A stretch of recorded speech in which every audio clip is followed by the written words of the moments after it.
pressure on them. Bear in mind, the President and Secretary Bessa revoked that waiver that they had to sell oil earlier this week, right before he went to Turkey. So that is now going to put more pressure on them. And I really want to look at this regional piece, Maria. I want to look at a country like Oman, which has such upside potential. They're doing such a great job with internal reforms to their economy. They've got a great Vision 2040 going. A lot of companies should be interested in getting in there and investing in Oman. They can't do that until the security situation is taken care of. So I think everybody in the Gulf is saying, hey, we've got to get this wrapped up. Iran has to stop, holding everybody hostage. There's too much upside. There's too much money, quite frankly, to be made for all of them. And so I think you're going to see, as I said, the kind of the pressure from the neighbors, not just from the United States and Israel, start to grow on Iran. And that could have a very positive effect in wrapping this up. All right, Victoria, we'll be watching. I know President Trump has tried every which way to end this diplomatically, but it is not to be. Victoria, good to see you this morning. Thank you. Victoria Coates joining us. Thank you, Ray, on that. YouTube Premium is ad-free YouTube and video downloads. So, by U.S. forces on several locations in 5 Iranian provinces. Now, Qatari negotiators are reportedly in Iran to meet with Iranian officials in an attempt to create conditions for a new round of talks and to de-escalate the tension between the two sides. Now, this latest spate of attacks, of this latest round of de-escalation came after the United States carried out airstrikes that killed 14 people and injured 78 others, according to Iran's health ministry. Among the targeted locations, civilian and military locations, are airports, logistic networks, maritime surveillance assets, and also a railway infrastructure in northern Iran. Now, Iranian officials say that these latest strikes increased the gap of mistrust between the two sides, especially after the latest statements by Donald Trump during the NATO summit in Turkey, when he rendered the MOU over unilaterally. Iranian officials say that the MOU between the two sides is not built on trust, but it's built rather on a commitment for commitment. Now, another factor that has also increased the gap between the two sides and also the mistrust between the two sides is that Donald Trump just retreated in his word, as he had already promised not to carry out attacks against Iran during the funeral commemoration of the late Supreme Leader Ayatollah Ali Khamenei. But the latest spate of attacks happened at the very moment the Supreme Leader was being buried at the city of Mashhad. Mahmoud Abdul Wahid, Al Jazeera, Tehran. In Syria, authorities have arrested several people accused of being responsible for bomb attacks in Damascus. Syria's Interior Ministry released videos of simultaneous raids across the capital and nearby regions. The attack occurred when French President Emmanuel Macron was visiting Damascus. Authorities say they arrested all members of the group believed to be behind the attacks on Tuesday and affiliated to ISIL. One person was killed and 36 others wounded. Now, Israeli settlers have attacked a group of Palestinians, including a child, in the occupied West Bank. The settlers assaulted the Palestinians on their own land in the area of Masafa Yatta near Hebron. Red Crescent medical teams provided aid for those who were attacked. Israeli settlers regularly target. Let's enjoy your weekend. Manuel, John Hancock, and Emily Rowland. Let's get a check on your equity markets. Almost 10 minutes into your trading day, and we are higher. We're not yet at a record. We need to get to 76.09, just above there, to hit another all-time high.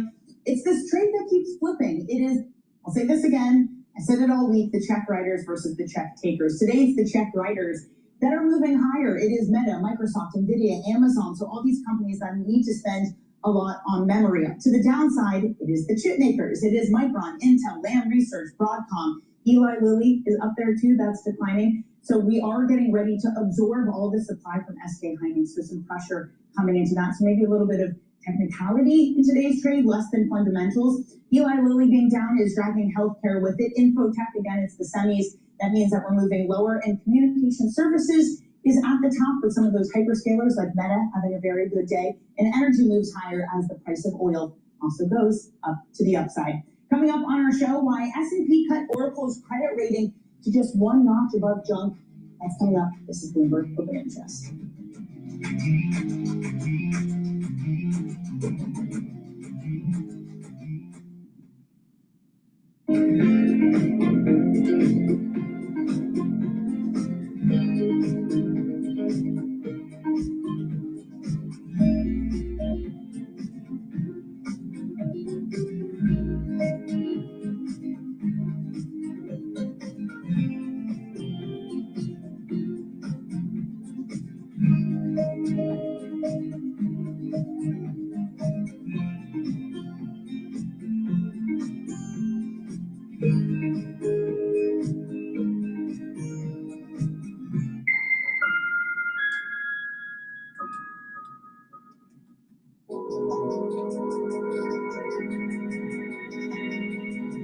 We should not deny that change is coming.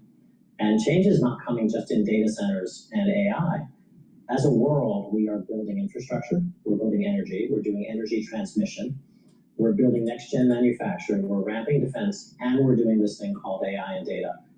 We will see the largest need for capital ever. And that's what we've seen so far. Nationwide strategies are built to help you save time. So I can focus on my clients. Exactly. Nationwide's legacy planning tools help you guide high net worth clients through complex wealth transfer strategies. But look at this transfer. Smooth. And practicing. I see it. To build on this conversation, Stephen Cook of the Council on Foreign Relations writing, the president was insistent on a return to the status quo, and the Iranians were not willing to go along. There will be pressure on the White House to return to negotiations. Stephen joins us now for more. Stephen, welcome back to the program. The president's own words, let's just finish the job. What does finishing the job mean at this point? Well, it's unclear what finish the job actually means and how they would accomplish that. Finishing the job would essentially mean forcing the collapse of the Iranian regime, which I think the president has come to the determination is not really feasible. So this seems like bombast, trying to shape the behavior of the Iranians at the negotiating table. I'll point out that American strikes have gone further than they have before, hitting some infrastructure as a warning to the Iranians that should they continue to fire on shipping along that U.S. naval declared safe zone in the Strait, they'll pay a heavier price. I think this is all about negotiations. I don't think the president is returning to full-on combat with the Iranians, who refused to capitulate during the most intense phases of Operation Epic Fury. Stephen, how do you get negotiation between two parties who profoundly do not trust each other? Yeah, this is a real problem. And this is essentially a negotiation about the Strait of Hormuz. And I think the Iranians have made it clear that in the language of the MOU talks about arrangements for transit through the Strait of Hormuz. And they see that as their administration of it. It's a geographic power that they've discovered as a result of this conflict, and they're not willing to give it up, which is why they're firing on ships that are being guided through the southern route of the Strait. The United States wants to return to something more akin to the status quo that existed on February 27th. There is huge differences between Iran and the United States on this issue. It's not quite clear to me what these technical committees are talking about, given this gulf between Iran and the United States on the Strait. From Marcus' perspective, they're not exactly looking for some sort of wholesale, long-standing solution. They're just watching how many ships are transporting through the Strait of Hormuz. Is there enough of a U.S. presence and potentially even allies participating in that to protect a certain critical mass of tankers getting through the Strait of Hormuz without getting attacked by Iran, even if there is no agreement? I think that the most realistic outcome here is kind of what you see is what you get. I think the U.S. Navy is going to be involved in providing guidance through this southern route, with the Iranians periodically firing on ships to make a point and try to establish their control over the strait. This is something that could go on for quite some time. As you pointed out, there's a huge differences between these two governments, and this may be the status quo. Let's look back to the 1980s and the tanker war. We lived with this for quite some time. So we may yet again be involved in a prolonged operation to ensure the free flow of energy resources out of the region. And it will mean a more consistent American investment in the region than the president even signaled not long after he signed the MOU. Steve, this goes against the theory that we had a number of months ago, and it came out of the Treasury, and it certainly wasn't original, but it was called Operation Economic Fury. That you put so much pressure on the Iranian economy that ultimately they'd have to change their approach to negotiations. Any sign of a change of approach? No, the president did revoke the license of the Iranians to sell oil, which will have an impact on the Iranian economy. But what has been striking about this entire episode is that the Iranians are neither willing to capitulate on the battlefield nor the negotiating table under very significant economic pressure. This demonstrates what analysts have been saying for a long time. The regime remains intact and willing to apply a lot of pain on the Iranian people to ensure its survival. So Operation Economic Fury has not yielded any greater results than Operation Epic Fury. Is there a vulnerability, Stephen, that they need to look at? They've looked at economic pressure, it's not worked. Military pressure, overwhelmingly, the American military is superior in a number of ways. That's not worked either. What would work? Well, what would work would be the Iranian people rising up and bringing down this regime itself. That's what the United States and Israel tried to do to create an environment in which that would happen. But that underestimated the capacity of the regime and its ideological cadres to hang on. We don't know what will happen 6, 8, 10, 12 months from now. There was a significant time lag between the operations against Iran in the summer of 2025 and major protests that shook the regime in December and January. But we have very, very little insight right now as to what is happening inside Iranian society. We know times are tough for the Iranian people, but there's been no sign so far that they are coming out to the streets and demanding an end to the regime. Stephen, earlier in the conflict, there was some discussion around the U.S. running out of munitions, and that was part of the pressure to relieve maybe some of the most serious bombing efforts. Do we have a latest update on that? Do we have a sense of where that is? Yeah, I've seen some data on this, and that we have run down by almost 2/3 some of these munitions that we had built up over the years. And that is likely one of the reasons why the president has said, we're going to hit them hard, and then says they're begging for negotiations, to signal that he remains committed to a diplomatic solution to this problem. The munitions issue is a big one, and it is a very significant discussion here in Washington about the evolution of warfare and how these exquisite weapons that take lots of time and lots of money to build may not be appropriate in the age of drones and AI. Steve, it's good to see you. Stephen Cook there at the Council on Foreign Relations. To Steve's point, the asymmetric nature of a lot of this. Hello, my name is DrPaulCottrell. We are live streaming on Rumble, YouTube, and my website, the-studio-reykjavik.com. All these videos are for free, and I'm going to tell you how to trade the market. I am shorting natural gas and longing S&P 500 today. I've been doing multiple trades in pre-market session. Right now, the market has opened up, and it's been opened up for the cash market a little bit more than 15 minutes now. The S&P 500 is trading at 7,554. I have a long year-end target of 7,800 to 8,000. VIX is below 16, so volatility is low. We're doing pretty well. Things are just kind of humming along. The dollar is stable. The euro's at 114. The Japanese yen has strengthened a little bit. It's at 161.75, and Bitcoin is at 64,700. Oil is trading at 71.71. So it's above that 68.78 support level. The next resistance level, per the Fibonacci sequence that I've been talking about for ages here, that resistance level will be at 78.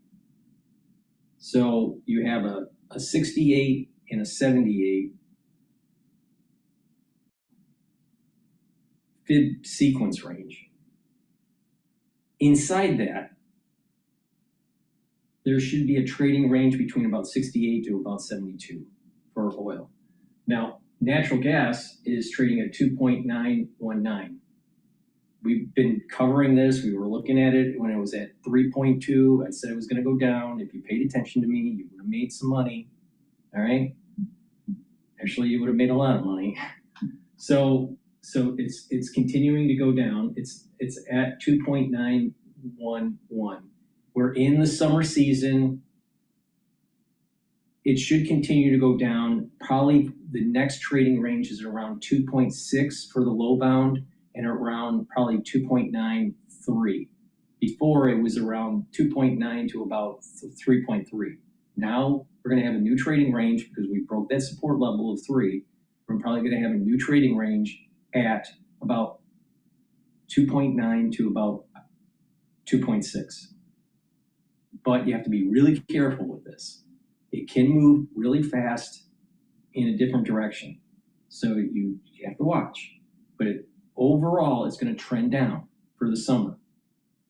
There are two headwinds, the war in Iran and what's happening with El Nino with these higher temperatures across the United States, which will lead to more usage of air conditioners, which would burn more natural gas. So you have to pay attention to the weather and what's happening in Iran.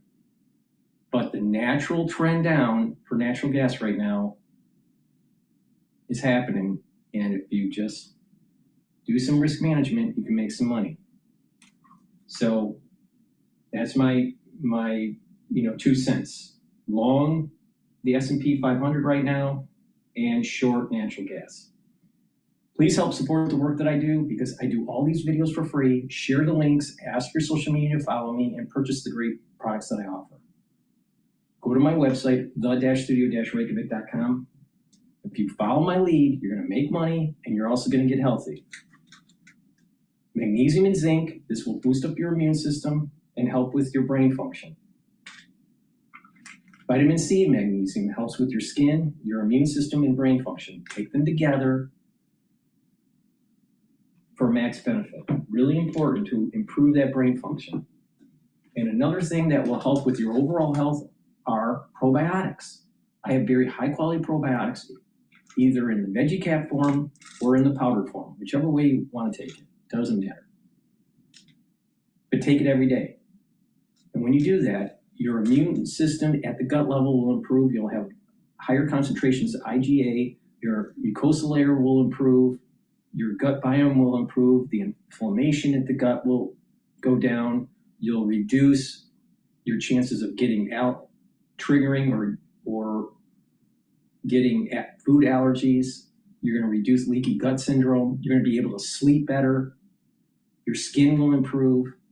And a lot of people don't realize your metabolism will get better and brain function will get better by just improving your gut biome. Also drink filtered water and stay away from processed foods because processed foods and poor water quality causes a gut biome issue. So you want to reverse that. That means you have to improve the food that you eat. So please go to my store, get the probiotics either in the veggie cap form or the powder form. Use discount 5.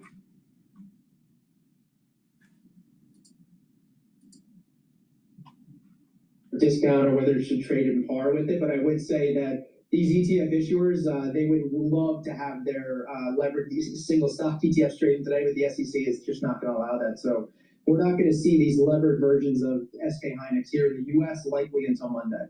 Has the SEC been pushing back at all, James, against some of these leverage ETFs, especially considering some of the risks that you just outlined? Let me just explain what is going on here. The S&P, not the S&P, the natural gas is now at 2.901. It dropped down to 2.898 and came back up. It is only less than 30 minutes, and I made a ton of money. All right, like, all you gotta do is listen to me. Just listen. Shit. And the S&P 500 is starting to trend upward. It's at 7,556. So if you go into a decent leveraged, like a 2x leveraged ETF, or a non-leveraged, if you don't want to take the risk, like SPY, to trade the equity market, it's going to go up. So right now, what's happening in the news, everything, energy is going down, not up.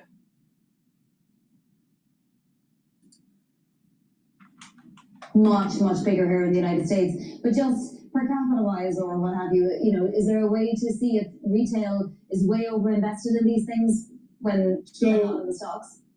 Yeah, so I would say there's no indications that retail is like super overinvested. Actually, a lot of the information where you look at this, I talk about how much trading is happening. What you want to see is a lot of trading these things. The worst thing I would say for these is that there's a lot of assets that come here and there isn't a lot of trading, because that means people aren't using them the way that they're intended to be used. They are trading vehicles.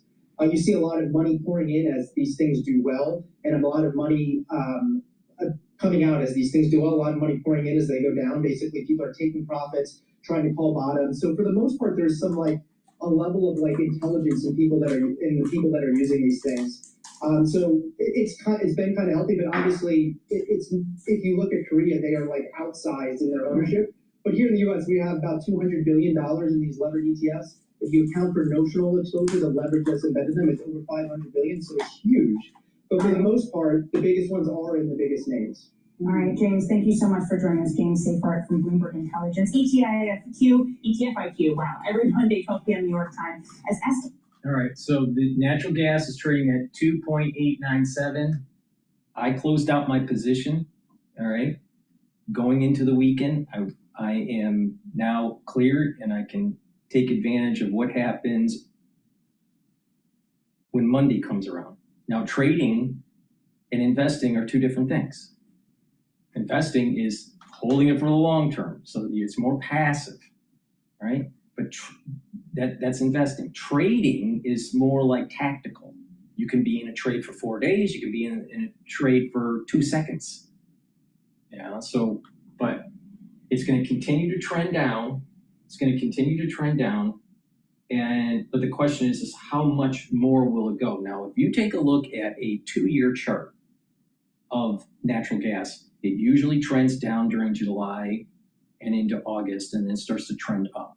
So just be careful. But again, the headwinds this year, El Nino and what's going on in the Middle East.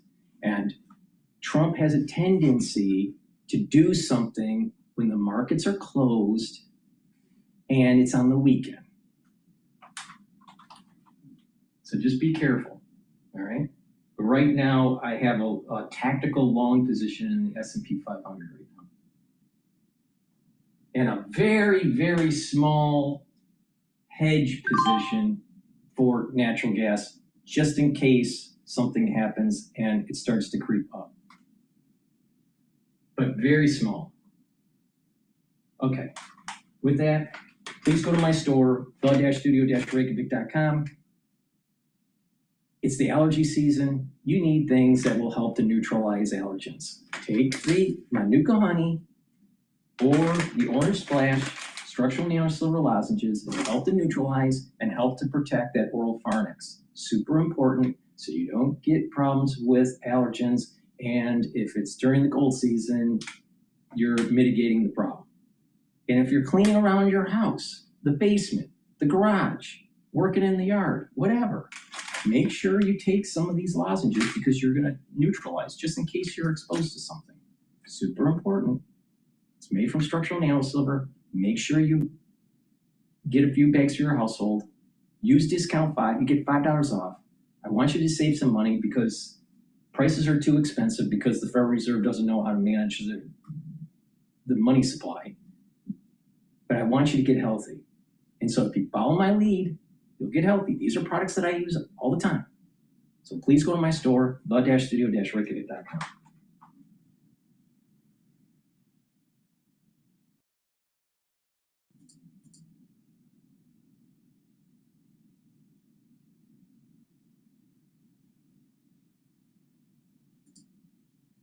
All right, this is about Mitch McConnell. CNN obtained video of emergency responders taking Senator Mitch McConnell to an ambulance. The neighbor who shot the video told CNN the Capitol Police blocked the street and other neighbors reported seeing McConnell's face. This was a month ago, and it comes nearly a month after a spokesperson for McConnell first reported that the senator has been hospitalized, but few other details have been released. Let's get to Andy Greer, who helped break this story. So talk to us about this video and how it fills in the pieces of the puzzle. So John, what I heard from a neighbor of McConnell's around 8:30 in the morning on June 14th, this neighbor opened their door to commotion on the street. They saw 2 ambulances, a fire truck, and Capitol Police had blocked off the entire road. So this neighbor stayed on the street to try and figure out what was going on. And about half an hour later, at around 9 o'clock in the morning, this neighbor saw a person from McConnell's home being carried on a stretcher into an ambulance and said that they saw this person was wrapped in a blanket and that their feet was exposed, and that another neighbor standing next to them identified McConnell's face and saw that McConnell wasn't wearing an oxygen mask. So the firsthand witness that I spoke to said that they tried to ask Capitol Police what was going on, and all they were told was it was a medical emergency. They wouldn't confirm who it was for. And these new details come as we know very little about Senator McConnell's condition, why he was brought to the hospital on June 14th, and why he remains there. Joining us right now is emergency physician, Dean of the Yale School of Public Health, Dr. Megan Ranney. It's great to see you, Dr. Ranney. Clearly, Mitch McConnell is not your patient. So having said that, the neighbor sees that he's taken out on a stretcher. There's EMS audio of emergency responders being called to the home for an unconscious person for cardiac arrest. Someone is heard saying CPR in progress. How serious is this case if this comes into your hospital? And it's difficult to reconcile the video that you've just shown with the story that we heard earlier about there being CPR in progress. So let's start from the beginning. You get a call to EMS about someone being unconscious. We send an ambulance crew out to assess. The causes of unconsciousness are myriad, ranging from seizures, which I and others have speculated that Senator McConnell may be having based off of those episodes where he freezes on camera. Could be that. It could be that he fell and hit his head. It could be a cardiac arrest with your heart stopping. So you get the call, the ambulance, the EMS specialists go. When they arrive at the house, they assess the patient. They say, do they have a pulse? Are they breathing? Are they talking? That's the point, it sounds like, where someone reported that CPR was in progress. Now, that CPR could have been initiated by the ambulance folks, by the paramedics or medics, or it could have been initiated by someone in the house. And for viewers, knowing CPR is great, but just because you initiate CPR as an untrained professional doesn't mean someone had a heart attack. Okay, that's as much as we've known up until now, is that there was CPR in progress and the ambulance did respond. Now you have this video. The thing that struck me about the video, Kate, is that nobody seems to be in a rush. If there really had been CPR in progress, if Senator McConnell had truly been in a cardiac arrest, you would expect that they would be rushing, not taking their time, loading the patient into the ambulance. So that's the big additional piece of information that I think we got today. Beyond that, it is largely speculative, and I think we're all wishing Senator McConnell the best. Absolutely. And as you're kind of noting, Senator McConnell obviously has been in public life for decades, and he has had a lot of health issues in the past. We know that he had polio as a child. He's been hospitalized for falling in recent years. He has had those episodes of freezing up in public that you're noting. He spent a week in the hospital this year. His office said it was for flu-like symptoms. He's 84 years old. If you have a patient with a profile like this, what questions, concerns do you have at this point?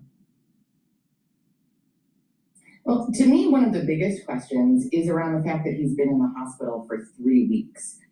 For an average person, for you, for me, for viewers or their parents, A 3-week stay in the hospital means that you're pretty seriously ill. We try to get folks out of the hospital pretty quickly these days. Now, that may be a little bit different for Senator McConnell, given that he is a VIP, but it makes me concerned that he did have some time in critical care or has some elements of his stay that are requiring continued hospitalization rather than home care. And then on top of it, I would want to make sure that all of his systems are working as best as they can. His mind, his heart, his lungs. As you noted, he did have polio as a child. It's one of the reasons why he's been such an active advocate appropriately for childhood vaccination. But that can have. Senator Mitch McConnell's office, oh, well, please, the Senate staff, everyone else in the Senate staff is really where but I just think the notion that because there's not a major piece of fighting legislation, fighting legislation that's priority to Republicans, that somehow the residents of the state of Kentucky are entitled to know, number one, what the health status is of one of the most senior senators in the United States, and two, the fact that there isn't an election somehow obviates the senator from one, transparency, or two, doing his job. There's probably a trust issue too, because I think during when McConnell was a leader, he was someone who manipulated the calendar a lot. Somebody who would delay votes for this reason or that reason. Most famously, when it came to the Supreme. I did not like Mitch McConnell at all. Now, I'm sure he probably has some sort of cardiovascular, maybe even mental function issue. Stroke, seizures, something like that. Probably seizures. Please go to my store, the-studio-reykjavik.com. Get the vitamin B complex. The vitamin B complex is super important to take because it'll help to rev up your metabolism so you're controlling your weight, your energy levels. When you get older, your metabolism starts to go down. So you want to target that. So you can improve that cellular metabolism by taking the vitamin B complex. Vitamin B complex will also protect your neurons because it has vitamin B12. And the first 4 B vitamins in this complex will help to boost up your mitochondria. So you'll have more ATP. They work directly with the electron transport chain to build more ATP, which is the major energy source that your cells and tissues need. So when you're improving those tissues, they're going to perform better, including your neurons. So if you're 40 years of age or older, make sure you get the vitamin B complex. And since we're talking about cardiovascular health, omega-3 is super important. Why? It brings down systemic inflammation and controls your lipid profile. It helps to bring down LDL levels and increase your HDL levels. Therefore, you're reducing plaque formation. You'll have better cardiovascular health. Your vascular system will improve. You will have better blood flow to your hippocampus so your brain doesn't atrophy. And omega-3 helps to reduce this over stickiness of your red blood cells so you don't overclot. Especially when you get older, that's a problem. And maybe that's what happened with McConnell. We don't know because they don't tell the public what's going on. But it's all about you. You need to take control of your own health because no one else out there will. Not your physician, not your congressman or senator, only you. So please go to my store, get the omega-3, and take it every day. Please go to my store, use discount 5, all caps, discount 5, save some money, get healthy, listen to my show all the time and make some money. It's really simple. Don't be a slave to the system.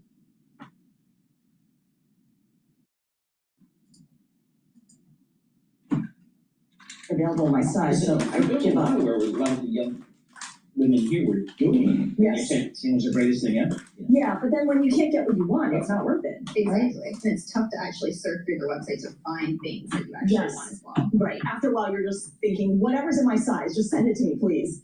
And that's probably not what you were thinking when you first signed up for the service. All right. Thank you so much, Alan Parnell. She is our equities reporter here at Bloomberg. And of course, for more conversations like this, be sure to subscribe to our Stock Movers Reports, where we offer 5-minute audio reports on the biggest winners and losers in the the stock market. Subscribe to Stock Movers on Apple Podcasts. Okay, natural gas is trading down at 2.878 now, so it's dropped a lot. So it's getting like, the velocity of the fall is now, you have to be careful. It can continue to fall, but it may start to peter out, maybe retrace a little bit. This is the reason why I do a little bit of risk management. I know that the overall trend's probably going to go to 2.6 over time. The probability of it. This is all about probability. No one knows for sure about anything, but it's all about probability. So there's probably a 65% chance that it gets to 2.6. There's a 35% chance that it goes back to 3.0.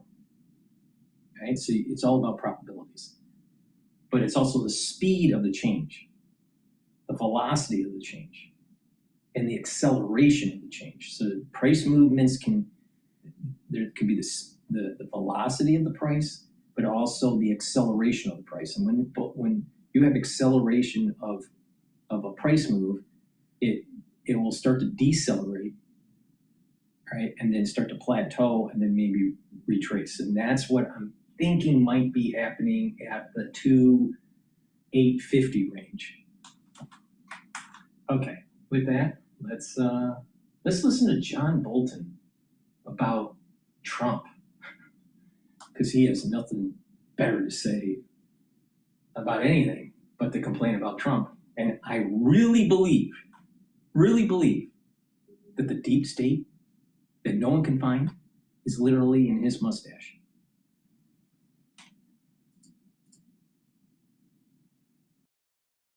Where do we go from here, Mr. Bolton? Well, I think the clear outcome of this discussion is that the ceasefire is very much in jeopardy, and it's very hard to predict what's going to happen next. And that means at this point, however, when the president says the ceasefire, as far as he's concerned, is over, it means a return to hostilities over the next 24 hours? Is this a warning shot or perhaps a declaration that hostilities are back on? How do you read it? It's impossible to read what Trump means. He did say at one point that he was giving advance warning that Iran would be hit very hard tonight. I mean, that could mean going after a few selected targets. The fact is, the Iranians are counting on Trump not to launch a general warfare again because he's worried about the upcoming November elections. Okay, but at this point, it seems to me there are two tracks here. One is the Strait of Hormuz. He's disappointed that there are what seems to be minor strikes on vessels, so he cannot get the oil out. And then there's a question of the nuclear weapon, and he said that still stands. They cannot have a nuclear weapon. So ultimately, how is the president going to ensure that that happens?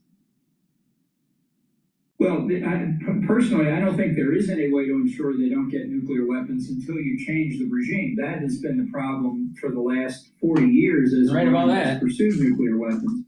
I think the issue with the Gulf is more serious because while Iran was shipping its oil out, the Gulf Arabs were not. And now that the president has put the sanctions back on Iran, which is significant, oil prices have gone up 5% today in the spot market. So they're reacting very quickly to news that indeed hostilities might begin again. All right, he was interviewed yesterday. All right, but the bottom line is, hindsight's always 20/20. Today, oil is trading at 71.81. Now, it's really dangerous to be playing the oil market at the moment here, because you don't know. Trump can open up his mouth and oil can go up $4 or $5, or it can go down $2 or $3. So it's really dangerous if you go into the market and don't have some sort of hedge strategy. But professional traders are saying that it's very difficult to manage a properly risk managed trade in oil futures right now. All right? So be careful. This is the reason why I'm telling everyone, take a look at the natural gas. It's a little less crazy, right? It's a little bit more trending to its normal trends of seasonal trends, let's put it that way. Now, what is interesting, during the crisis, we were seeing a negatively correlated trading pattern between natural gas and oil. Oil would go up, natural gas would go down. If oil was going down, natural gas would go up. Right now, we have positively correlation. Now, when it comes to trading different assets, there are these periods of time where there's an oscillation and a changing of those correlations. This is the reason why when people have a diversified portfolio, sometimes that diversification doesn't work, because diversification, by definition, means stable correlations, either negatively or positive, depending on what you want to do.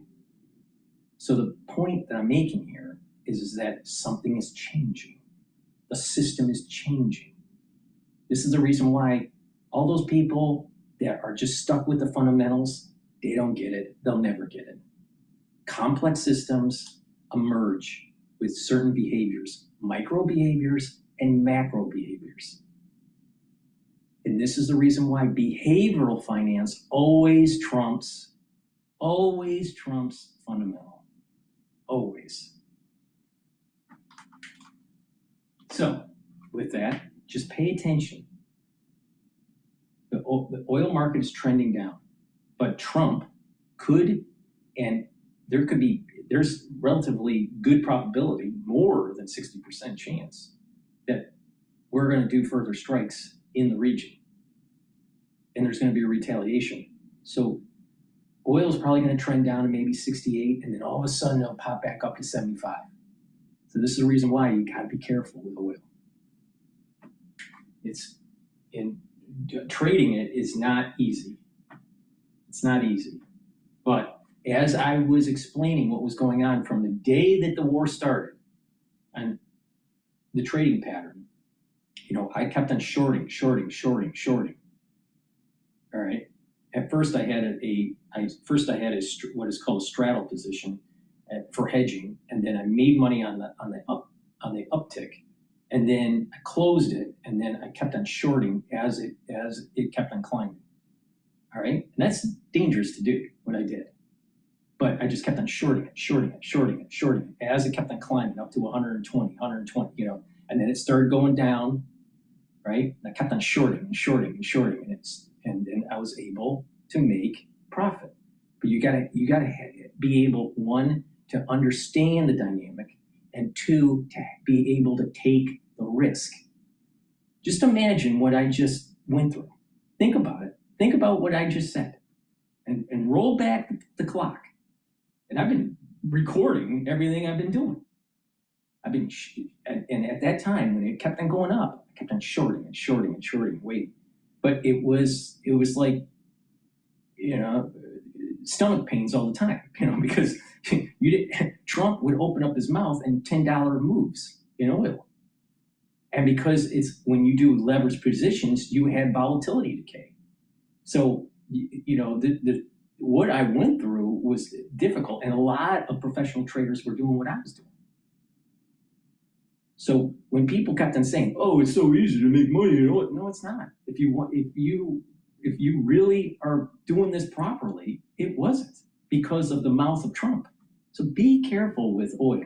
Now, I think that whole volatility epoch that we just went through is not going to come back to the same magnitude, but we may have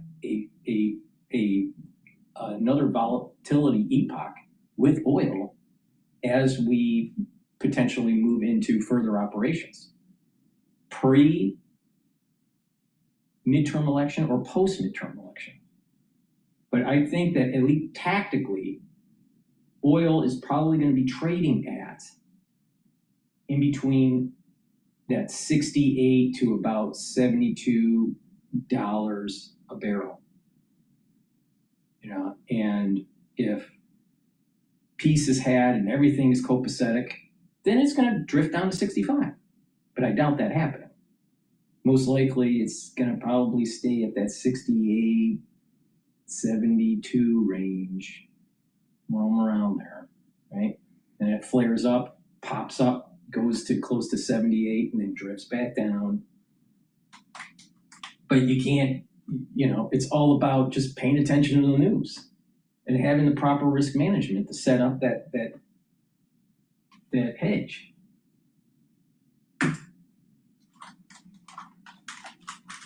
And the president also said some very colorful language. He said these people are scum, they're liars, they say one thing and do another. Is that surprising to anyone? No, this is typical Trump. A few months ago, it's hard to keep all this straight, but he said he had achieved regime change in Iran. The previous leaders had been eliminated, and he now had this wonderful group of people that he was dealing with. So he will say anything at any time, and what he may have said in the past that he's contradicting simply doesn't bother him. But at this point, he also seems to be admitting in a way that he was tricked by them. I mean, he said it to the press very clearly. He said these people are cuckoo, they say one thing in private and then the complete opposite. So he was calm? They are cuckoo. They're cuckoo, loco, and scum. The only way to deal with the IRGC and the theocratic regime is to kill them. It's that simple. It's that simple. And then oil will stay down at, $65 a barrel.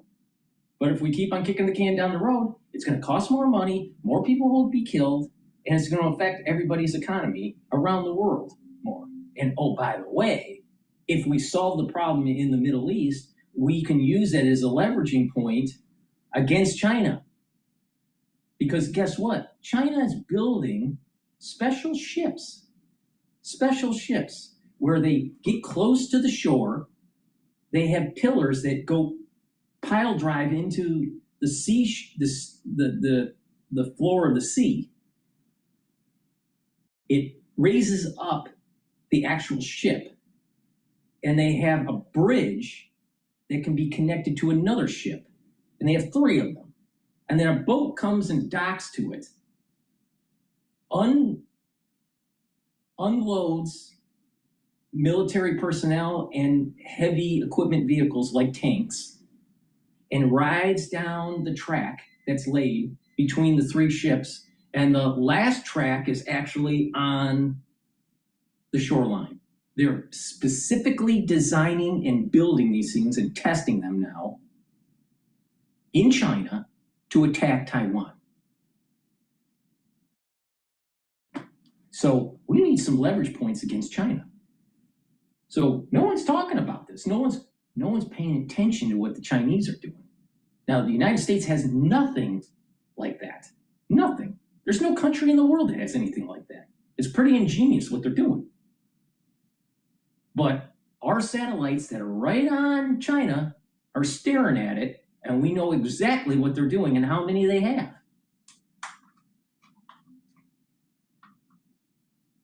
Now, but we want to kick the can down the road for Iran because Trump is family.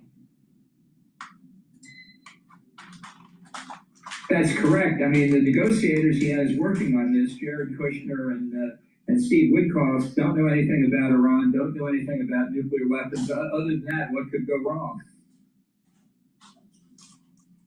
Well, many things at this point. As you say, the oil market is reacting very heavily to it. But just to move into NATO itself, there is a joint declaration. The allies also say they commit to Article 5, a message clear from the U.S. However, the Europeans will have to take care of their security. Overall, was this a good NATO summit or just the bare minimum?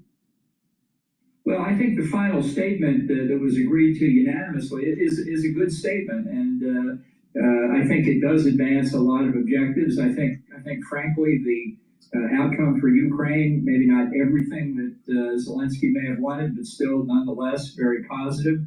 If you leave Trump's critical remarks of Spain and a few other things that he said aside, I think this turns out to be positive for NATO. It's interesting, though, that there's no mention in the final statement of the 2027 NATO summit, which had been scheduled for Tirana, the capital of Albania. Frankly, it would not be a bad thing for NATO not to have a summit next year. Why roll the dice again? What do you mean by that? Because Mark Rutte just said it will happen in Albania, but didn't give a date. Why would it be good to not have a NATO summit? Well, number one, you don't need a NATO summit every year. If you look at the history of the alliance, sometimes they're once every 2 years, once every 3 years. In recent years, it's been every year, but there's no requirement for that. Who knows what Donald Trump's mood will be a year from now at some unspecified date. If you skipped a year or two, wouldn't be the end of the world.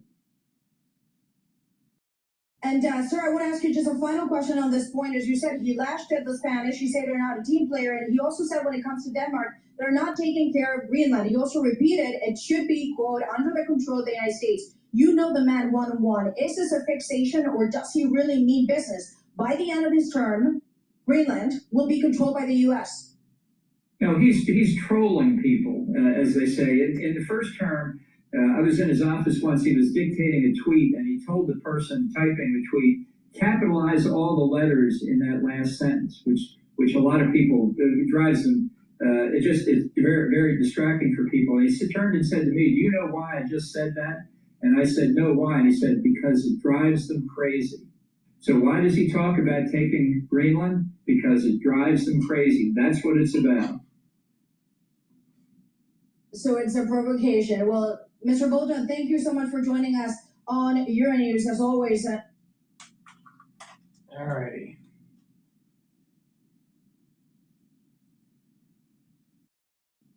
Please go to my store, the-studio-reykjavik.com, and get the Goodnight Formula. Goodnight Formula will help you to get into those 3 to 5 cycles of REM sleep and deep sleep, so you're consolidating memory and detoxifying your central nervous system, and you'll be well rested.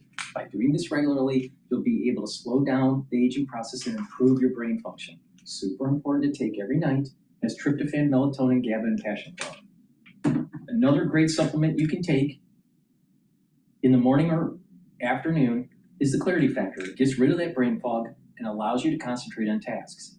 And what will happen is that you'll have positive neuroplasticity. You'll be able to think faster and have better memory. Take this every day to help improve your brain function. Super important, and it will allow you to concentrate. Drink it with filtered water. Digestive enzyme complex. Super important if you're 40 years of age or older to help your pancreas. Your pancreas is how we digest. It produces enzymes to break up carbohydrates, proteins, and lipids. By taking digestive enzyme complex, you're helping your pancreas because it has the enzymes to break up those carbohydrates, proteins, and lipids. Allow you to absorb your nutrients with less stress on your pancreas. Super important. This also has bromelain to help break up clots, and it has the proteolytic enzymes to help to break up glycoproteins. Super important, especially during the cold season. So please go to my store and get the digestive enzyme complex. Make sure you use discount 5, save some money. Go to my store, the-studio-reykjavik.com.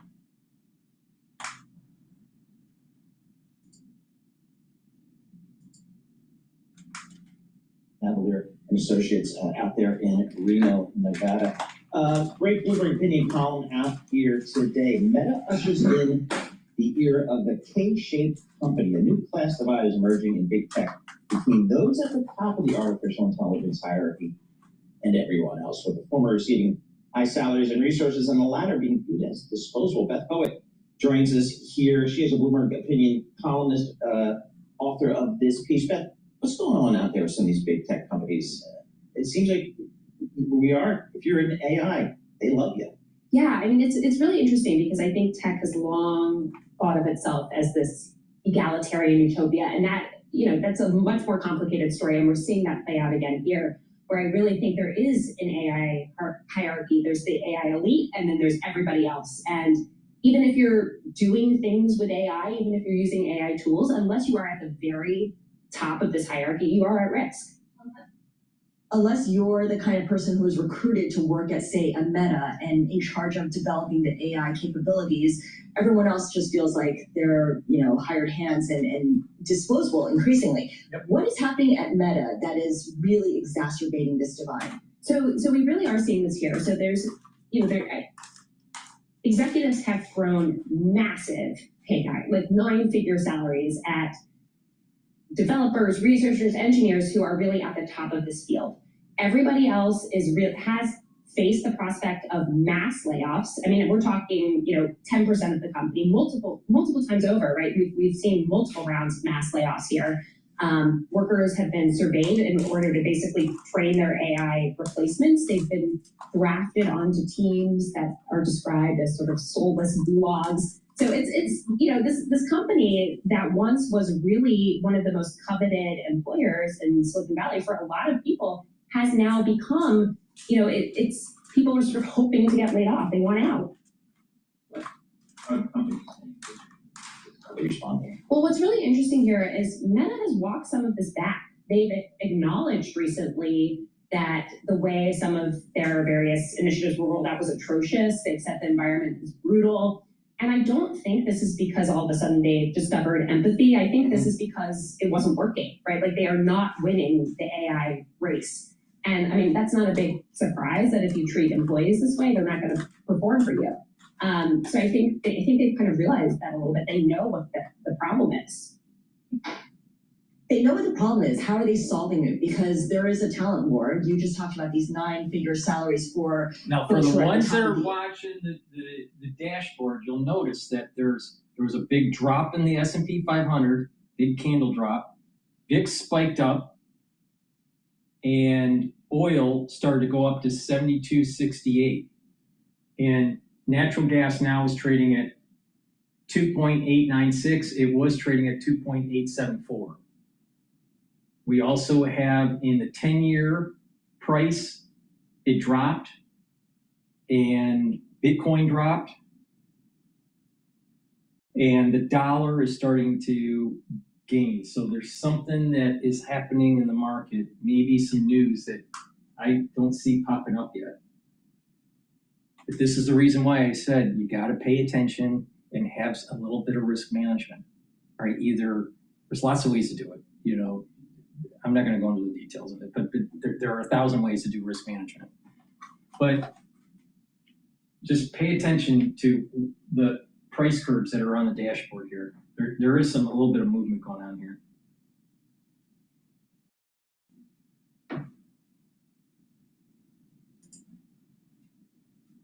Pyramid, and I think just like we see in the K-shaped economy, these employees, they're fearful, they resent what's happening, and that is also happening here in corporate America.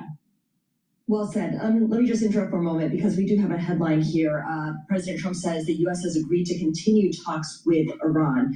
He posted this on Truth Social. He said, "We have alerted Iran ceasefire is over.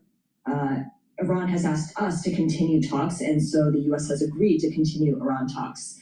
In terms of the market impact, looking at crude oil. All right. So this is what I was talking about. This is those news events that I'm talking about.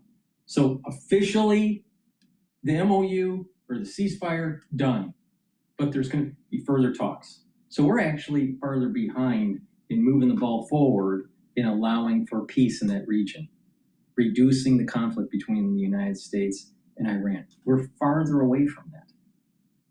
Okay, so, but pay attention to the market. Now, it may mean revert back up, but there is some price movement here because of what just happened with Trump. For a long time, and since I acquired that Hynix about 15 years ago, so this is one of our milestones. We have to access to the U.S. capital market. So now dream comes true. So people asking why now, but this is kind of earliest moment we can have. The earliest moment possible. $26.5 billion is a lot of money. But in the context of SK's commitment domestically in Korea and internationally, not so big. Can we expect multiple returns to ADRs? The sale of multiple rounds of ADRs? Well, yes, I expect we can deliver those things too. So we try to expand our ADR size and also better. That actually requires a better return. So once we have the better return, then there is more demand. So first thing is that we have to keep the stock price stable. in Iran. Philip Tell is with me. And look, we've had President Trump saying that Iran's military has been effectively destroyed, but nonetheless we see that Iran is still able to carry out attacks on American allies. How do you read and understand what the based on that news from Trump, everything's starting to mean revert back to before the announcement.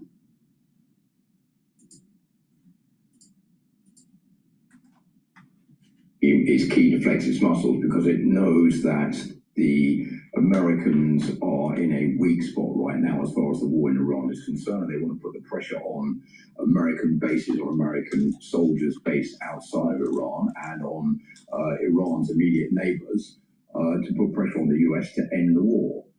They know that they can play this out. They are facing a long-term project here to try to destabilize the United States, and the longer this goes on, the more chance the Iranian regime has of surviving. The problem is that Iran's economy is suffering very badly. I'll give you a couple of figures. $270 billion worth of damage to the economy since the start of the war back in February, and the International Monetary Fund says it expects the economy to contract by 6.1% this year. The United Nations warning that over 4 million Iranians are now living below or could live below the poverty line as a result of the war. So there is pressure on the Iranians also economically to be able to get over this war and to get the country back on its feet. So I think it's flexing its muscles by showing, yes, well, we're still a force to be reckoned with. We're contradicting what Donald Trump says, which is basically it's all been destroyed. There's no army, there's no navy. Well, yes, there is, because we're able to fight back and we're able to shoot missiles into other Gulf states to prove that we're still a force to be reckoned with. Look, Donald Trump also saying earlier this week that the ceasefire with Iran is over, it's done. But look, what alternative really is there to the peace talks that they need to hash out? Well, if you read between the lines of what Donald Trump's been saying, he says the ceasefire is over, but there's no mention of the peace talks being over. So these are still carrying on behind the scenes. It's difficult. The prospect of this 60-day memorandum of understanding coming to fruition, there being a peace deal between Iran and the United States, is looking incredibly fragile right now. But there is still a push, I think, on both sides to try to find some way forward, basically because there is no other alternative. They don't want either the United States or the Iranians to go back to full-scale war. That will be a disaster for Iran. It would also be a disaster for Donald Trump. Remember, the war is vastly unpopular in the United States. Only 36% of Americans think it's a good idea. 57% oppose it. Donald Trump has midterm elections coming up. He's also in the same predicament as far as his popularity rating is concerned because of the economy in the United States as well. So all of these problems are coming together to make it very complicated for Donald Trump to find a way out. And he's now saying, well, basically, Iran doesn't have a nuclear problem anymore. It's been destroyed. So therefore, the war has been a success. I think he's trying to pull this towards himself to make it look like a success story for the United States. But behind the scenes, it is a real mess, and no one really knows where this is going right now.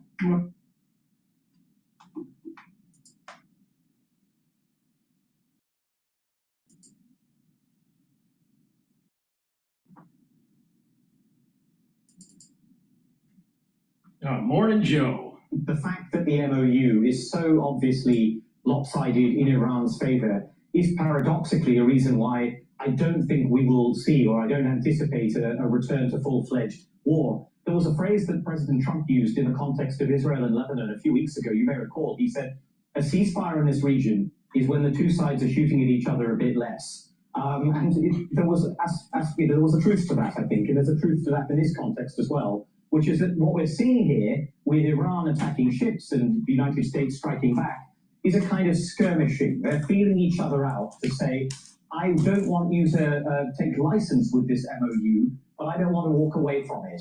And by the way, I think that applies to Iran as well, not just because of the inducement of the MOU and the fact that it gives them very substantial sanctions relief, but also their own economy is in serious, serious trouble that is masked by some of this diplomacy. So look, keep your eye on the ball. I think there are talks in Islamabad, Pakistan tomorrow between the US and the Iranian teams. And I still think diplomacy will be restored. I don't think we're going to see a slide back into anything like the scale of fighting that we saw just a few months ago. I think that's quite unlikely still. Willie, it's so curious watching the president go along with this MOU for a while. This is, Donald Trump loathes weakness in his political opponents, and when he sees weakness, people flattering him, he drills down harder and harder and harder. It's the same thing with Iran. They exploit the weaknesses of American presidents, whether it's Jimmy Carter worried about his upcoming election with Ronald Reagan, or whether it's Donald Trump worried about the midterm. So you had the lifting of oil sanctions, the most liberal lifting of oil sanctions in Iran since 1979. They make billions and billions of dollars, not required to do anything in return, and they saw that as weakness. So they just ran over us, and so now the president's pushing back. But where does that end? Yeah, and the president has been bored with this war, let's just be honest, for months and months and months. He thought it was going to be quick. He thought it would bring Iran to its knees with the early military campaign, perhaps topple the regime. Remember, on the day after this began in late February, he said the people need to rise up in the streets against the dictatorship in Iran, to which they said, we just tried that a couple of months ago, and about 30 or 40,000 of us were murdered. So all of this was known, except apparently to the people around the president. And so, Peter Baker, if you listen to President Trump, even just this week at the NATO summit, railing against the JCPOA, the Obama-Iran deal, going into great detail, regaling stories of the pallets of cash, which pales in comparison to the amount of money proposed in this MOU that would go directly into the leadership of Iran, that $300 billion investment fund, for example. So where does this White House feel it is right now when its only recourse is to bomb more targets, and Iran really not caving the way it would, except to attack our neighbors, our Gulf allies? Yeah, we're kind of in a stasis period, neither full war nor peace. And there's no likelihood, or this doesn't seem like a likelihood, that that's going to change in a decisive way anytime soon, right? It could go on like this for quite a while. You neither have a full resolution of it, at the same time you leave forces in the region and flex your muscles from time to time and try to keep Iran off balance. But the truth is, Iran sees the political clock here at home just like we do. They understand what's happening here in terms of the midterm elections, and they have an incentive to kind of drag this out a little bit, because that inflicts more pain on President Trump and his party potentially going into the fall. Yeah, I've been reporting on that this week as well. I mean, Peter's exactly right. The president does not want a resumption of full-on hostilities. Yes, there will be these skirmishes. Yes, some targeted bombings, but to what end? There's not really much damage left to be inflicted on Iran in terms of military sites. It would require a real escalation to make a difference, and Trump doesn't want to do that, but he's left with a pretty bad hand. The midterms are rapidly approaching, and Mike Article, we're at this moment now. This can't be said enough. The hardliners in Tehran, even with a missing supreme leader, are more empowered now than they were at the start of the war, in particular because they control the Strait of Hormuz. And as we've been talking about this week, that is simply unacceptable to the Gulf allies, the U.S.'s Gulf allies, those in the region, who remind those in the administration that the Strait of Hormuz before the war was open and free to use for all. And now Iran continues to know that's their point of leverage. They're going to insist upon fees or tolls or whatever they're going to call it.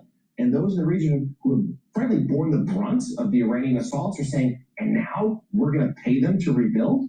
The Iranians have already won. They've already won. We do this every day. We talk about this every day. Hot war, cold war, on again, off again. Let's not go to Spain ever again. Things like that. It's the level of exhaustion, frustration, and chaos for the last decade, really, in American government.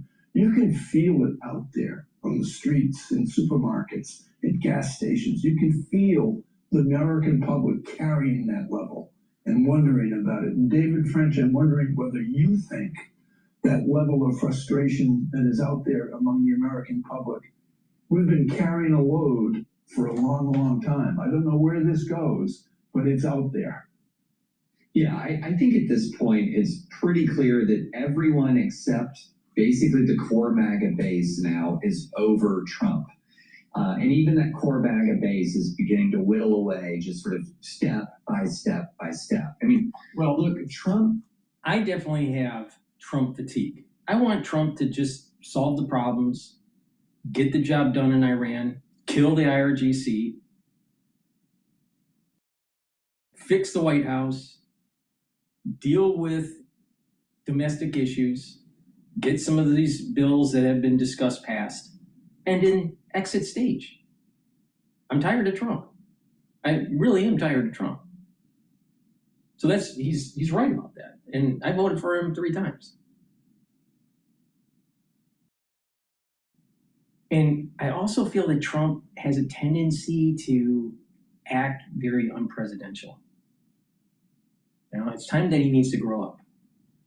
You know, hopefully he grows up in his last 2 years in the administration.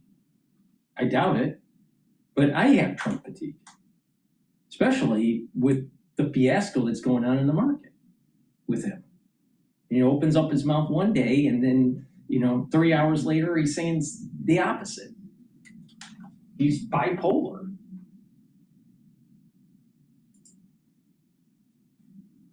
From the beginning, put himself in a box. He sold himself this war, and perhaps even the war was sold to him as sort of a Venezuela 2.0. He's said this again and again and again. He keeps talking about Venezuela. He thought he was buying another 24-hour, 48-hour sort of fabulous victory where he's able to shape a nation with a very quick and lightning strike. And then when that didn't happen, he began to pursue, he was immediately sort of over the conflict. He wanted to end the war, but he also wanted to declare victory. And that put him in this box negotiating with Iran. This put him in a box now. He wants this over, but he also still wants to declare victory. Those are not compatible goals as long as Iran stays in the fight. And that's why Iran's strategic position just keeps improving, even though, it is taking serious damage from American forces. Overall, its strategic position improves, in large part because Trump's political position is so incredibly weak. Well, Shashank, yes.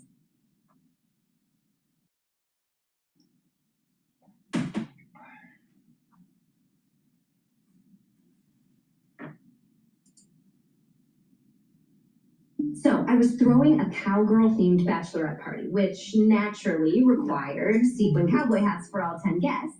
But what did I... Well, Shashank, yes, Trump's position is politically weak here, but in some ways, I guess the question is, has he got away with this more than we think he might have done? Gas prices are coming down. They never went to $150 or $200 a barrel. The IMF is just revising its downward forecast for the global economy a little bit less. Asian countries do seem to have weathered the storm. If we are in, as Peter is describing, this period of stasis going forward, what are the repercussions for Donald Trump? Has he actually managed to get away with this more than the predictions might have been just 2 or 3 months ago? Yeah, I think there's a really interesting distinction there, isn't there, Kathy, between the political ramifications and the strategic ones? Because politically, what he did avoid is the temptation to double down and escalate in a big way. For example, we were discussing the possibility of ground operations against Harangue Island or a full-fledged amphibious assault on Iran's Persian Gulf coast. And you could argue that, unlike previous presidents who doubled down on major land wars in the Middle East, rolling the dice in pursuit of victory, which never came, he's avoided that temptation. He's avoided the apocalyptic scenarios on gas prices. He's avoided mass American casualties through a land invasion. And all of that speaks to some degree of restraint and more sensible decision-making, knowing when to pull away from the brink. And that could limit the scale of damage he incurs come the midterms in November, though I personally doubt it will be enough to save him from very serious bruising. But what I don't think that will save him from is the loss of American prestige and standing. That is profound. What's happened is it has been demonstrated visibly and globally that America neither has the ability nor the stomach to reopen the Strait of Hormuz by force. It means that the Iranian sword of Damocles, these missile forces, drone forces, will hang over that region. The Memorandum of Understanding even commits America to withdrawing forces from the vicinity of Iran, which is a very ambiguous sentence. I think it means naval forces, carriers, but it could be interpreted by the Gulf states in other ways. And the impact on allies, on perceptions of American power, I believe that will be lasting and generational. And I think that you can't run away from that. Okay. Please go to my store, the-studio-reykjavik.com, and get the Miatrol. This will help to build muscle. This is perfect if you're 40 years of age or older, male or female. This has the polyphenols, flavonoids, and lignans to help with the gene expression to build muscle. When you're older, it's harder to maintain and build muscle. Do some resistance training, take Myotrol, and you will build muscle. Now, if you're an athlete, younger or older, you'll benefit from taking Myotrol because it'll help you to get stronger for your sport. And it'll help to improve your energy levels because it helps to improve the health of your mitochondria. Now, as you get older, you start to methylate your genes, so the gene expression changes. It's called epigenetics, and that happens during aging. You want to slow down the methylation process. So keep the inflammation down, soak up the free radicals, take the proper supplementation, and take Myotrol, and you're going to be able to build muscle. Now, building muscle will also help to improve brain function. Why? By building muscle, especially your calves, you're going to be able to have better venous return flow to your heart. And that means that your vascular system is moving better. In addition, when you build muscle, you're increasing the concentrations of myokines and BDNF, which are super important because they're neuroprotective. So there's a correlation between brain function into your geriatric years and actually musculature. So it's really important to pay attention to me. I know what I'm talking about. Get the Myotrol. Now, gladiator barley, this will help to detoxify your body, bring down inflammation, soak up free radicals, but also help to build muscle. Do some resistance training and take the gladiator barley. You can take it separately or stack it with the Myotrol. I highly recommend you stacking it because the gladiator barley has the building blocks to build muscle. Myotrol will help with the gene expression to build muscle. So please go to my store, get the gladiator barley. Now, it doesn't just help building muscle. Gladiator barley will help to improve your immune system and your endocrine system, cardiovascular health, help with you recovering after a workout, bringing down inflammation, helping with brain function. If you pay attention to me, I'm telling you supplements that will help multiple systems of your body so you get the max benefit. Heirloom barley detoxifies your body, soaks up free radicals, brings down inflammation. So you're helping with your immune system, your endocrine system, and all your other systems I just mentioned. It doesn't help with building muscle. So if you want all that plus build muscle, get the gladiator barley. Now, if you're an athlete or you have a kid that's in athletics, I highly recommend you getting the gladiator barley for them and the Myotrol. Tell them to take it every day while they're working out, and they're going to gain more strength for their sport and recover quicker after their workout because it's keeping the inflammation down. So please go to my store, the-studio-reykjavik.com. Use discount 5 and you get $5 off any order. All right, let's listen into live now about this Trump vows ceasefire with Iran is over. A few minutes ago, President Trump posted on Truth Social all related to the conflict with Iran. Popping this up on your screen to give you a look, he said, the Islamic Republic of Iran has asked us to continue quote-unquote talks. We have agreed to do so, but the United States has stated to them in no uncertain terms that the ceasefire is over. Thank you for your attention to this matter, President Donald J. Trump. So President Trump taking to Truth Social this morning, reiterating that ceasefire is no longer active. It is over at this point. Now, we also know at this point the U.S. military says that it has hit 90 targets across Iran during this week's renewed strikes, coming after Iran again began attacking ships in the Strait of Hormuz. And we brought you this just a little bit earlier, but want to pop it up on your screen once again, as U.S. Central Command wanted to clarify that Iran is not in charge of the Strait of Hormuz. They said Iranian state media claims that transit through the Strait of Hormuz is only permitted through routes designated by Iran. Truth, Iran does not control the Strait of Hormuz. Since early May, U.S. forces have helped facilitate the successful transit of more than 800 commercial vessels and 380 million barrels of crude oil through the vital international trade corridor. Now, we also learned from the Wall Street Journal today that Israel shared new intelligence with the U.S. that it said indicated a fresh Iranian plot to kill President Trump. That is the Wall Street Journal reporting via sources. And of course, we know that would mark an escalation in the war between the U.S. and Iran. So we're tracking all of this here on Live Now from Fox, but also want to pop this up on your screen in case you missed it a bit earlier. Coming in from President Trump on Truth Social, it says, the Islamic Republic of Iran has asked us to continue talks. We have agreed Now, to what's do interesting so, that when he released this, it started changing the momentum of the market. The S&P 500, for the ones that are watching the dashboard, because we're live streaming on Rumble and YouTube, the ones that are watching the dashboard, the S&P 500 is at 7,541. VIX is at 1574. It spiked up and then came back down. But the S&P 500 is roughly hovering at the open. Dollar is still stable. It's at 117. The Japanese yen, that's the euro. Not 117. I'm sorry. The euro is at 114, and the Japanese yen is at 161.81. Now, oil is trading at 71.92. It went as high as 72, over $72, and then came back down. Now, what is interesting here is the natural gas. It's trading at 2.895. The low point for intraday trading was at 2.874. This is natural gas. Now, it was trending down the last several trading sessions, broke the $3 mark, and then started selling lower. And I've been shorting natural gas. Now, I closed my short position for today, and what is happening is it's trending up towards 2.9.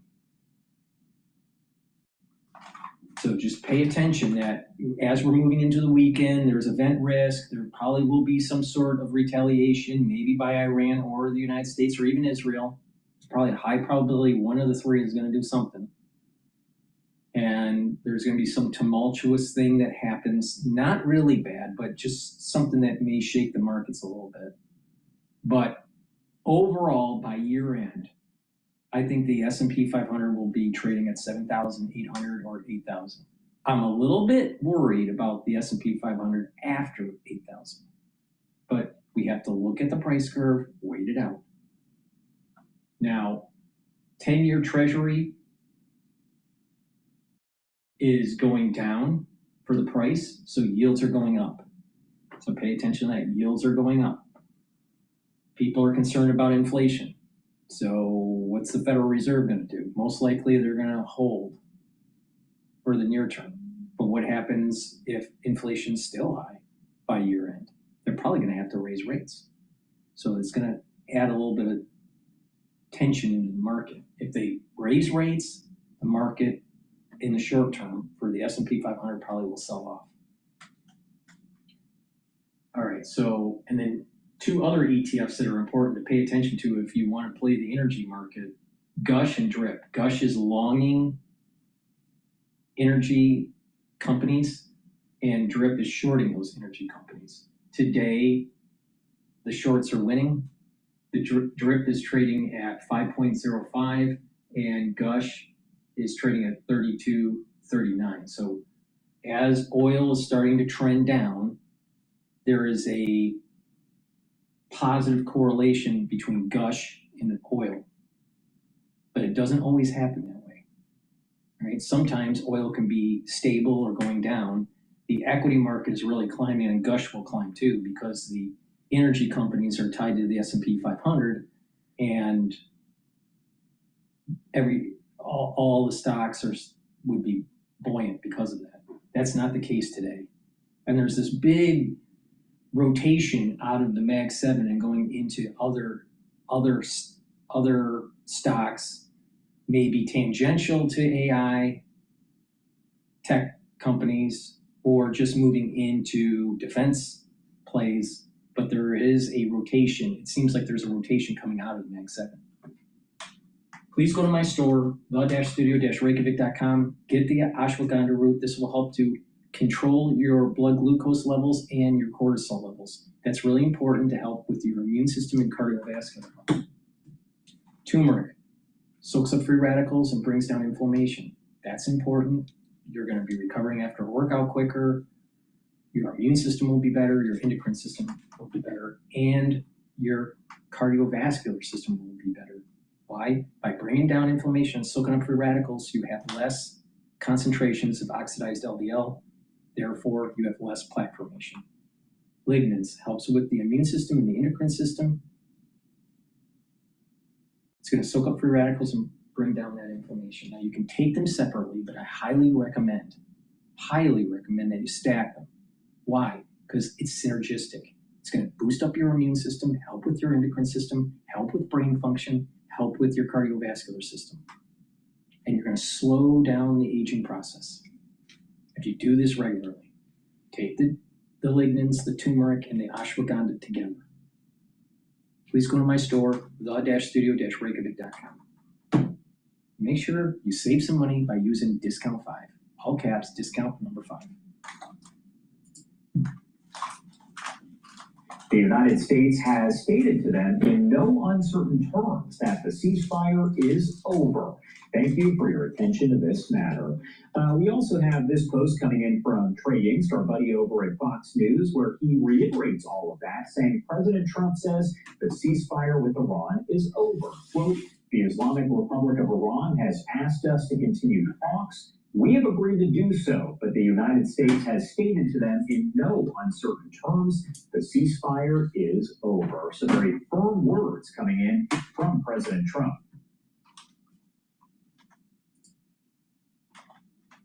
All right, this is BBC talking about,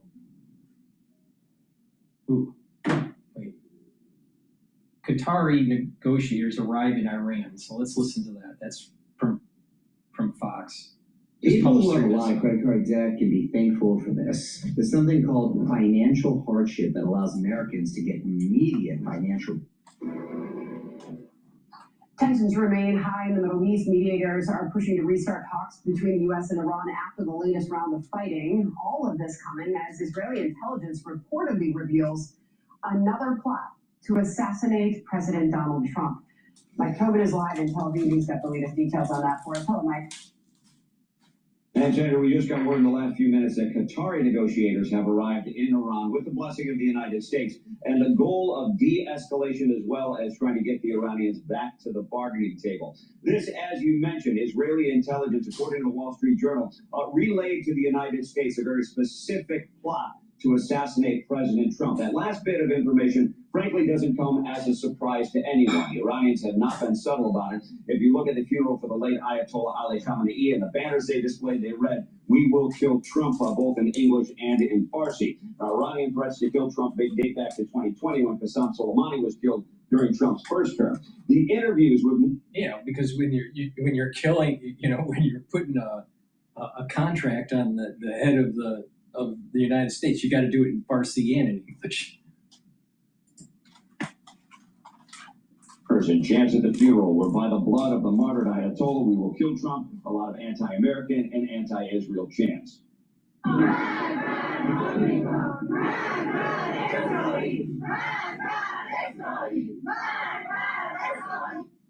Despite Iran violating the memorandum of understanding by firing on civilian cargo ships, a U.S. source says talks to end this conflict are happening behind the scenes. Now, General Keith Kellogg says the 14-point memorandum of understanding needs to be scrapped, and Iran needs to get the message that the U.S. is serious. You're going to lay off your neighbors. You're going to stop shooting at Kuwait. You're going to stop shooting at the Emirates. You're going to stop supporting Hamas, and you stop supporting Hezbollah, and you're going to stop supporting the Houthis. The ones that are home gamers, that are watching this in real time. Natural gas is testing that barrier of 2.9. It's testing it right now. It's like trying to get above it. Now, with this event risk that's happening with Trump, natural gas may actually pass that barrier and start trading above 2.9. Okay, let's continue.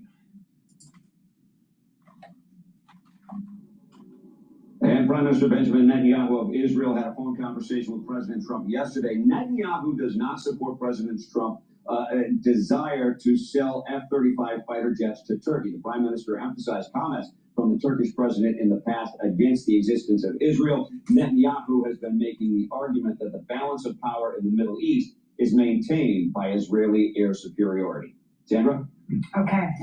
Mike, as far as what may be happening next in the coming minutes and hours, what are we looking for as far as White House and international reaction to the moment?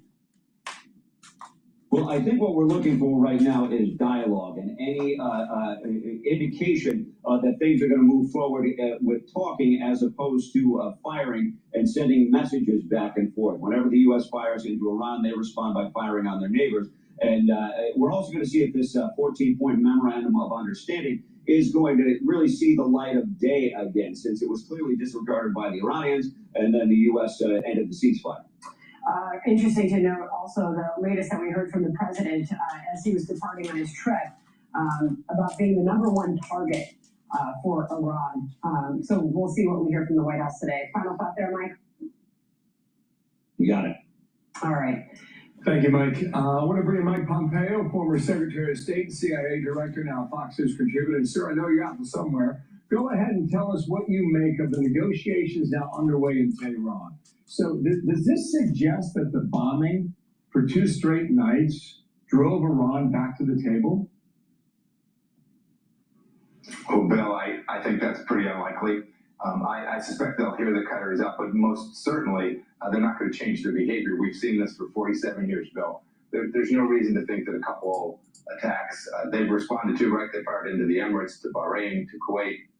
No reason to think that that will change their long-term vision, which is what they said in the streets, which is they want to kill President Trump, they want to destroy the United States, and they want to take out Israel as well. I suspect the Qataris are trying to create a temporary ceasefire, but the chance of a long-term change in this regime seems like a 0 probability event. Okay, Institute for Study of War. Here we go on the Strait of Hormuz. Iran's attacks illustrate that Iran views control over the strait as its primary strategic deterrent, and that Iran is unlikely to abandon its efforts to control the strait in response to opposition from the Gulf states. Based on your military career, how difficult is it to take out all the drones and the missile batteries that have lined this 950-mile stretch of the Persian Gulf? Bill, what I continue to hear from our senior leaders in the Navy is that it is a very difficult task, but it's entirely possible to achieve. Economic pressure, continued blockade, and then working to take down that capacity. You'll never get them all. You'll never totally eliminate their capabilities, and they've had those for years. But you can greatly diminish the risk. You can open the strait. You can get commercial underwriters to allow insurance for ships that travel through the strait. And I think that's the path that President Trump will ultimately choose to go down. Wow, very interesting answer. We'll watch that. Meanwhile, in China, Stewardess One run under the radar a bit. They made a test this week of a ballistic missile in the South China Sea, and it's designed for the nuclear program. Here's what we say now from the State Department. At a time when the United States is working harder than ever to prevent nuclear proliferation, China is doing the opposite. Beijing's rapid and opaque nuclear weapons buildup is of great concern to the region and to the world. That's Tommy Pigott. He's going to join us next hour on this and other topics. But what do you make of President Xi's military move this week? Bill, we've known that they had this capability, this submarine-launched ballistic missile long range, but I think it's the first time they've actually fired it at full range with no nuclear warhead, but fully nuclear capable. The place they fired it as well, a trajectory that was to the south and east, not too far from U.S. facilities like in Guam. This was clearly Xi Jinping demonstrating that this South China Sea is something he cares deeply about. This puts him in a better position with respect to his efforts to coerce the Taiwanese and, frankly, to threaten the Japanese and the Philippines as well. This was very intentional on Xi Jinping's part, and I think the timing is unmistakable. He thinks the United States is focused someplace else. and he's working to build his capabilities in the Pacific, in his part of the world. Yeah, very interesting. We think so much about Iran, this rare test. I would assume that you would think more to come. How much do you think China is helping Iran right now? Oh, Bill, an awful lot. They're helping them with money. That is, the Iranians have allowed Chinese vessels to flow out of the strait. They've paid them for the oil. They provide intelligence services to them. And more than that, that backstop the Iranians knowing that they have the Chinese with the wind at their back. This is something that continues to allow the Iranian regime to behave the way that they are. Both the Russians and the Chinese are in cahoots with the Iranians, and they are working against the United States of America in ways that are very serious for the national security of the American people. Great to have you on. Mike Pompeo, thanks. Come back soon, okay, sir? Thank you, Bill. We're going to go. Be sure to like and subscribe. We're going to go to CNBC about the Strait of Hormuz. Please go to my store, the-studio-reykjavik.com. Get the zeolite. This will help to detoxify your body. You can also detoxify your body by taking the heirloom barley or the gladiator barley. With zeolite, this will bind to heavy metals, toxins, and chemicals. You can use 3 small drops underneath your tongue, drink filtered water, do that daily. This zeolite you can take every day. Some zeolite out there you can't. This you can, all right? Detoxify your body really is super important to help with your immune system and your endocrine system. And your organ systems will perform better. Now again, this will bind to heavy metals, toxins, and chemicals and allow you to urinate them out within 6 to 8 hours. Also, make sure you go around your house and get rid of cleaning supplies or paints or other chemicals that are in your home, in your basement, in your garage that you don't need. If you need them, put them in double layer containers to reduce the degassing, because that's getting into your environment and you're breathing that in over time in small concentrations that do build up. In addition, make sure that you drink filtered water and eat better quality food. Stay away from processed foods, because a lot of these processed foods have chemicals in them that are bad for your body, especially your gut biome. So get the zeolite, take 3 small drops underneath your tongue, and drink filtered water. Do that daily.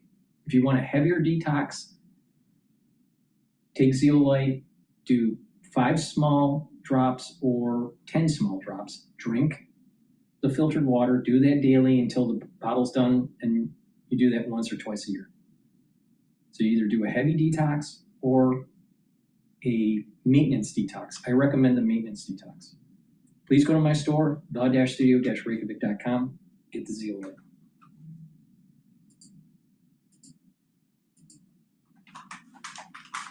Through the Strait of Hormuz, near a standstill, that's according to industry data. Just 2 tankers sailed through in the early hours of Thursday, that's according to data from Kepler. This as shipping risks escalate after multiple strikes in the region. Meanwhile, industry sources told Reuters that some shipping companies have been advised to pause connections through the strait amid the uncertainty. So Richard Mead, editor-in-chief at Lloyd's List, joins us now for more on this. So from a shipping perspective, Richard, what do you make of all this? Of course, the risk profile seems to have fundamentally changed now. What are you seeing in terms of ships traversing the strait? Well, as of this morning, there's not a huge amount of traffic going through at all. Where we are seeing ships going through is in the northern route, which is effectively the Iran-approved and controlled route, where ships are moving under government-to-government agreements. That hasn't really stopped, despite the attacks. What has stopped is the ships moving through the southern route. This is the ships traversing the Oman coast, and this is the bit that was nominally given U.S. protection, and that's where we saw the 3 ships. So wait a minute here. So Trump's intervention in the region basically nullified the freedom of navigation, maritime freedom of navigation. Again, Trump failed, because he wasn't willing to go all war. Now, we need to take a lesson learned from General Grant during the Civil War. He won because he did full war. Trump's stupid. Trump is stupid with this. He failed. And then now, all the straits around the world are in question on maritime law. has been around for hundreds of years. And Trump blew that up because he thought he knew better. Because Trump doesn't really understand history. He doesn't understand law very well. And he acts like a 13-year-old sometimes.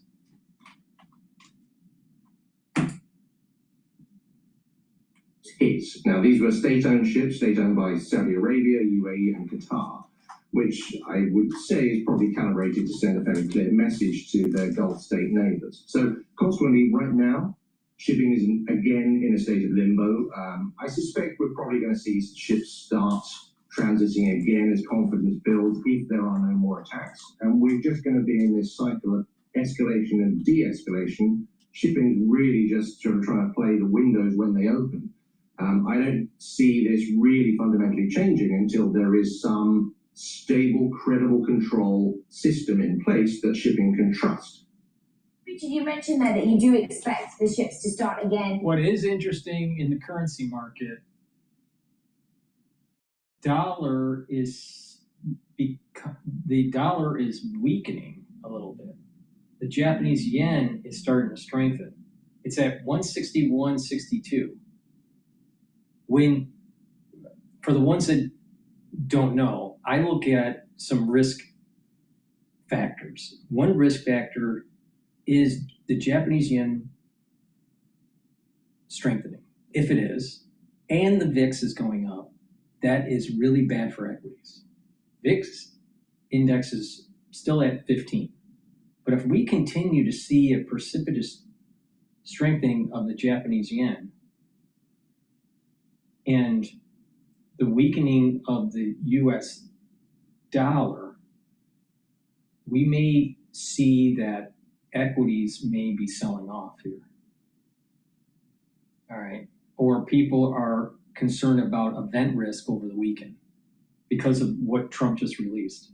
Right now, equities are stable at the moment. VIX is stable. It's trading at, the S&P 500 is trading at 7,551. But I've always looked at the VIX and the Japanese yen as risk indicators. And one risk indicator is starting to flash red for me, and that's the Japanese yen. Now, if it goes below 159, right now it's trading at 161. If it gets closer to 159, I think you may actually have a spike in the VIX. And I'll be doing an analysis over the weekend about all the charts that I look at and my assessment on the trading ranges. So just stay tuned. I'll probably release that on Sunday. Another thing that's going to happen on Sunday, hopefully, is my discussion with John Hogue. We're going to do another show tomorrow, or not tomorrow, on Sunday. And hopefully we'll be able to discuss about our take on what's happening in the news and how this is going to progress. Okay, let's continue on with the Strait of Hormuz. In limbo as tankers seize every opening. Lloyd's List. Transiting the strait, but via the Iran-desired route, which is more of the middle of the strait. But I think that's a really interesting point. I mean, that we're seeing now is if you do decide, or these shipping companies do decide to take that risk on, which route do they take? Do they take the US-approved route, which hugs the coast of Oman, but then risk the aggression from the IRGC, or do they do the Iran-approved route where they have to pay the fee, but then it does put them in the crosshairs of the US? They could come foul under Washington.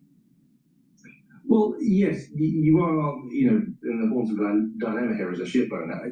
The reality is that the ships that are taking the northern route, these are generally with direct government-to-government negotiations. So we've seen a number of Japanese vessels move, Chinese vessels, India. These are governments that have been negotiating directly with Tehran. Now, the ones that are taking the southern route, they are not. Now, essentially what we are seeing develop is a bifurcation of global trade, geopolitically conditioned. Some ships are able, some ships aren't. And this is a question of individual risk appetite for the ship owners right now. But unless we get some clarity over what is and isn't allowed, what is or is not going to, Let me just interject here. The natural gas futures, it's testing that 2.9 level, resistance level. This is the third time it's testing it. Now, if it breaks, it's going to start trading above the 2.9 for a little while. If it fails, it'll start to, go down and march down to 2.875. Require some sort of additional security. We're just going to see this period of ebbs and flows of traffic, and that's what we have right now. Shipping is once again in limbo, and the war risk insurance rates have skyrocketed again. I think, realistically, you probably will see some ships starting to take the southern route again, assuming there are no attacks. But as I say, this is not a stable situation, and the vessel traffic numbers are still way below what we would describe as normal. Oh, what about marine insurance premiums? We've seen them rising off the back of these tensions. Do you expect those to go higher, and how quickly do they filter into costs? And beyond insurance, what other operating costs are these tankers facing? Well, inevitably we saw war risks, premiums skyrocket in the wake of those last three attacks. They have been coming down slowly. I mean, generally as a rule, insurance is quick to go up and slow to come back down again. And we had seen it coming back down right up until the point that we saw these attacks. It will depend on who you are. It is calibrated to sort of the geopolitical conditions, where the ship is owned, who is chartering it, where it is flagged. These are all sort of part and parcel of how risk assessment is being played on an hour-to-hour basis by shipping right now. And that's going to continue. Now, in the grand scheme of things, the additional insurance is probably not going to play too much of a part in the short term in terms of the actual cost of the cargo. There are other factors in terms of the operational costs and supply and demand factors. But ultimately, if we see elevated risk being the norm here, then we are going to have to see a sort of calibration of pricing, and that will filter through into trade. But right now, this is about the traffic volumes going in and out, and this is about how quickly we can restart refineries and recalibrate world trade, assuming we do get some sort of agreement to get ships in and out again. So what also happens to freight rates? Where do you see those heading? I mean, could they in some way offset the higher operational costs? For the moment, yes. For the ones that are watching the dashboard, you'll notice that for natural gas, the NG future contract is now trading at 2.910. All you gotta do is pay attention to me. You make money. It's that simple. I have a very, very strong pattern recognition brain. Most people don't have it.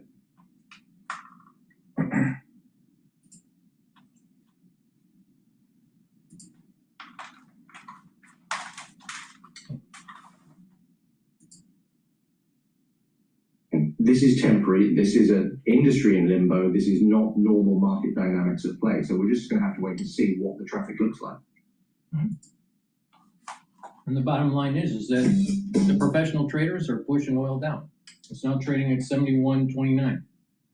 But that 2.9 barrier is being tested. All right, let's continue.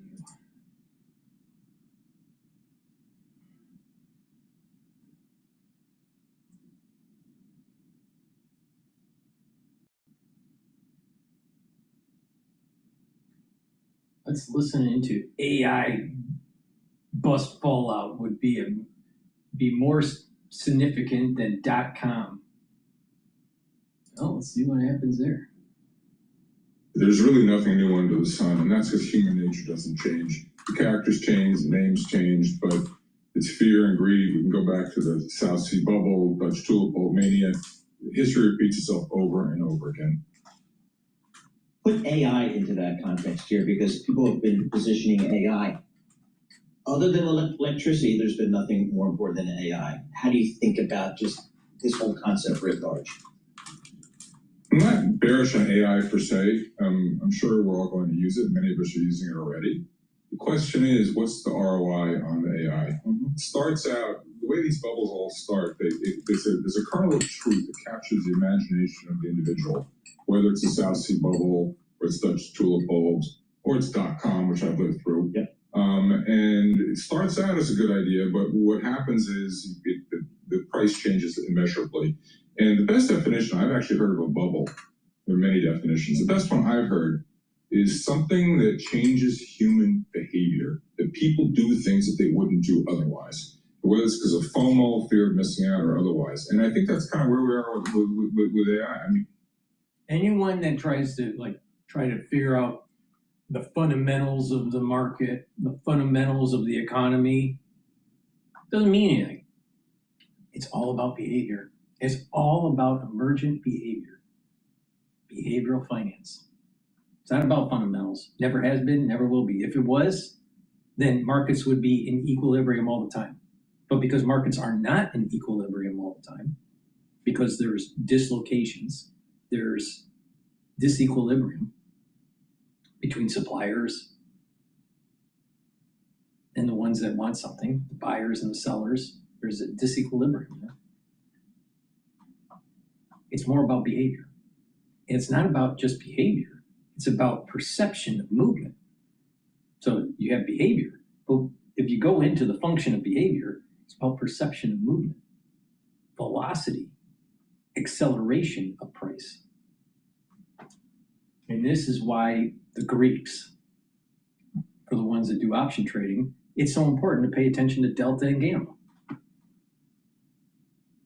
All you gotta do is listen to me and you'll make money. All you gotta do is listen to me and you'll get healthy. It's that simple. I am very good at what I do.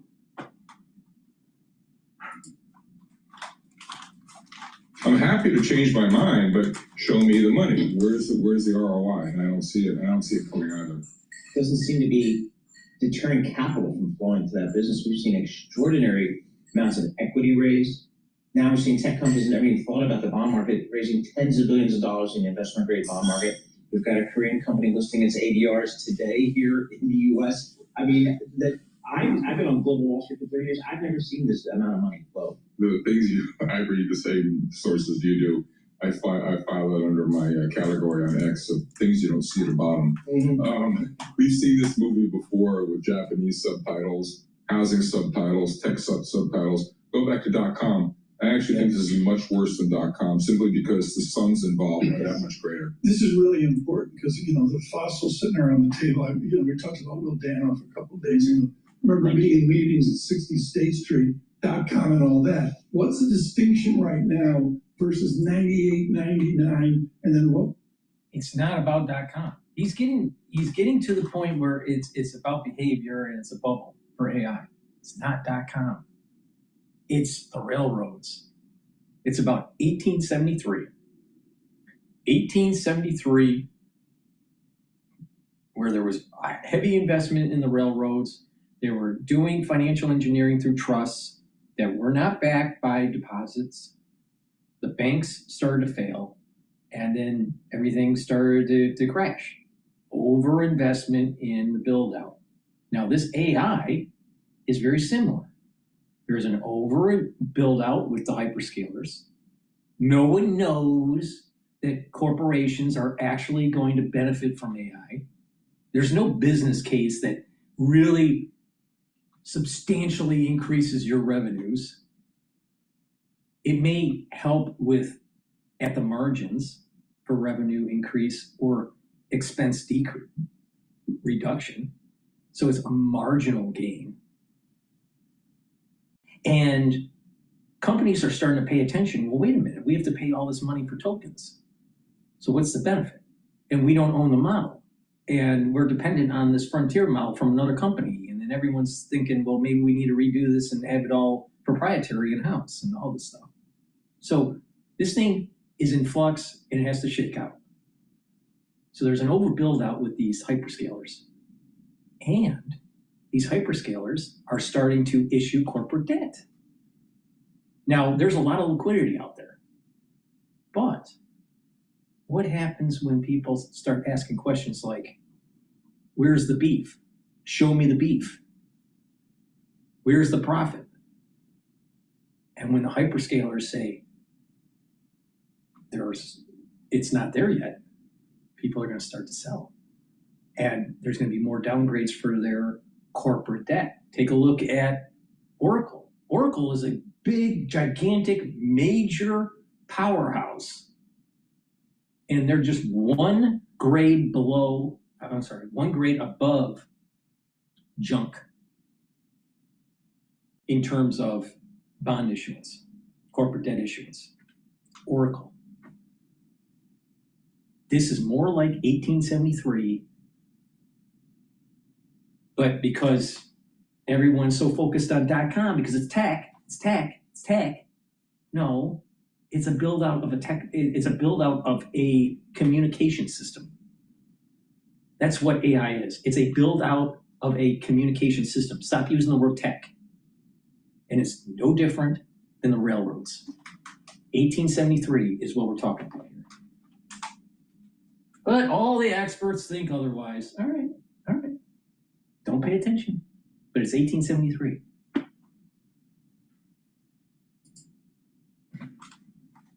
Enjoyed in 01. Again, I want to elaborate on the sheer magnitude of this. Julian Garrett of Macro Strategy Partners in the UK, erudite economist, have known many years, has made a calculation that this bubble, this malinvestment is 17 times what we in the era of .com. And what's allied to that, what's really important is the sums involved are so much larger relative to the real economy. The fallout from this could really be much more significant. For Global Wall Street on this Friday, a real treat. George Noble with us, of course, definitive fidelity with Mr. Lynch. A few years ago at his Noble Capital Advisors, he's been on fire on LinkedIn and Twitter with his criticism of the moment it in. Paul Sweeney with George Noble. Again, another definitive part in this market was the IPO of a company called SpaceX. Oh my. Thought you'd never ask. What do you make of that? I mean, I can't imagine sitting in a Fidelity office conference room and, the bankers bring Elon Musk in to make this pitch. I would have loved to have been a fly on the wall. What do you make of that? History shows that buying companies at over 10 times revenues usually ends very badly. We all recall Scott McNeely famously on Sun Microsystems. What happens? What do you have to? What are your returns going to be if you buy them at 10x? This is 120. But there's something special about SpaceX. One, there's some defense capability that is really important. Second, they can, by just snapping their finger, bankrupt AT&T, Verizon, T-Mobile in a second because of Starlink if they wanted to become a major cell phone carrier. And then not just that, many homes in suburbia or rural could just sync up to their communication system, Starlink, and they're also taking the broadband business. So don't count out SpaceX, right? There's a little bit of, and you have the Elon Musk premium. There's lots of millionaires, I know them, that have made money by riding the wave of Tesla, all right? So you just need to, view SpaceX as a little bit special, right? It's kind of like Apple with Steve Jobs. There was something special about it. It had a secret sauce. It had something special. Now, if something happens to Elon, he becomes incapacitated or dies or whatever, then you're talking about SpaceX going to zero. But he's right that some of these companies that are overvalued, way overvalued when they do their IPO,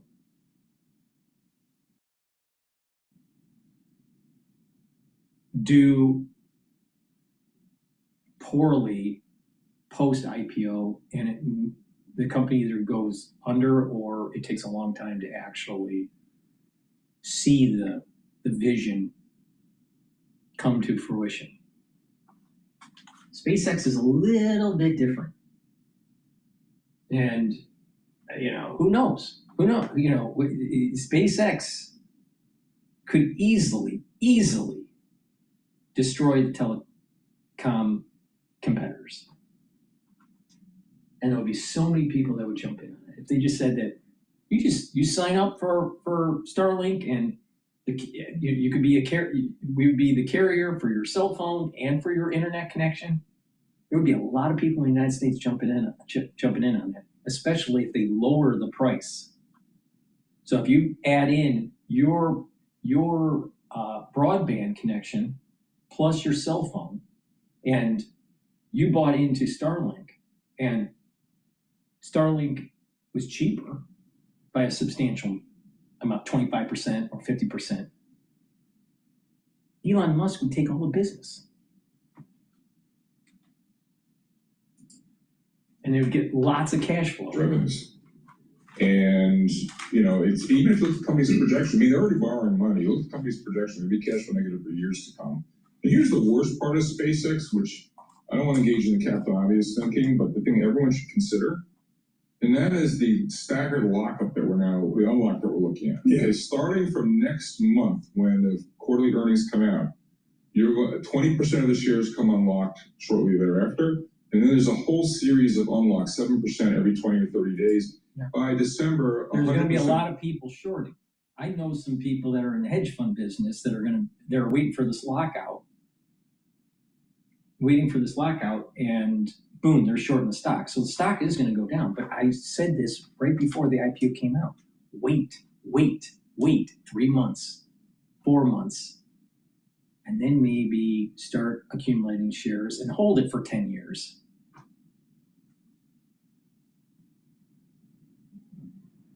Something special about SpaceX, just like there was something special about Tesla.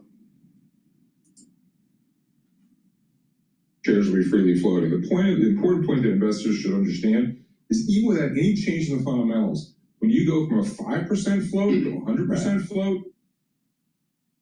But George, in the old days, when you would take a 2-hour lunch at Walkovers and you used to hold cart there off the bar. But in the old days, when a company went public, it took its shares public and maybe they had a little stub they kept private. Now we're unloading 5% of the public. To me, it's manipulative. Should regulators step in and get the initial public offering market back to a normal segmentation? 100%. It's not a question of what's legal or illegal. It's just not right. Society is not well served by allowing this.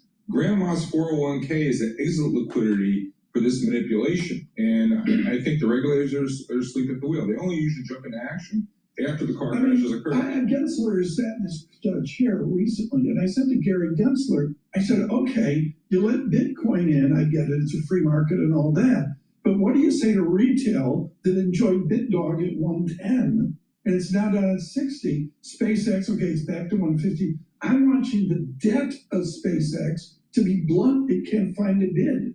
And alive to that, Tom, I promise you that once it goes under the offering price and the unlocked shares come to market, the insiders who are in at 1/10 of the current price, they're going to hit the bid so fast to make it. Well, I got to make some news here. To be honest, Fidelity was way out front. Mr. Musk on this. Would you recommend that Abby Johnson and the team sell their SpaceX?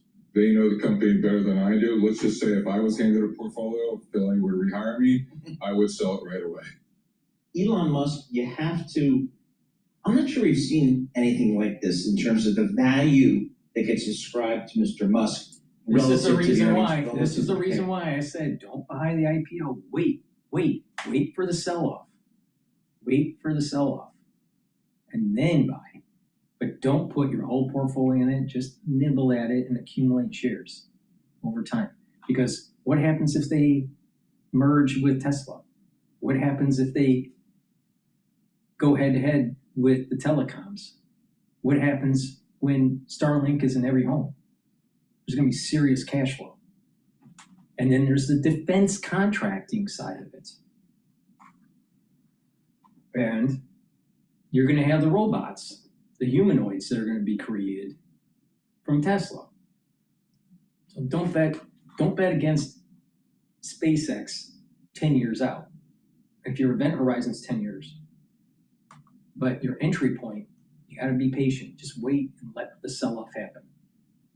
Please go to my store, the-studio-reykjavik.com, and get the collagen. Collagen will help with your dermal layer for your skin, help with your nails and hair, help with musculature, bone density, and your joint health. Take it every day, super important, and stack this with the vitamin C and magnesium and drink filtered water. That will cross-link with the collagen and help with the dermal layer of your skin. Vitamin D3. Vitamin D3, dual purpose.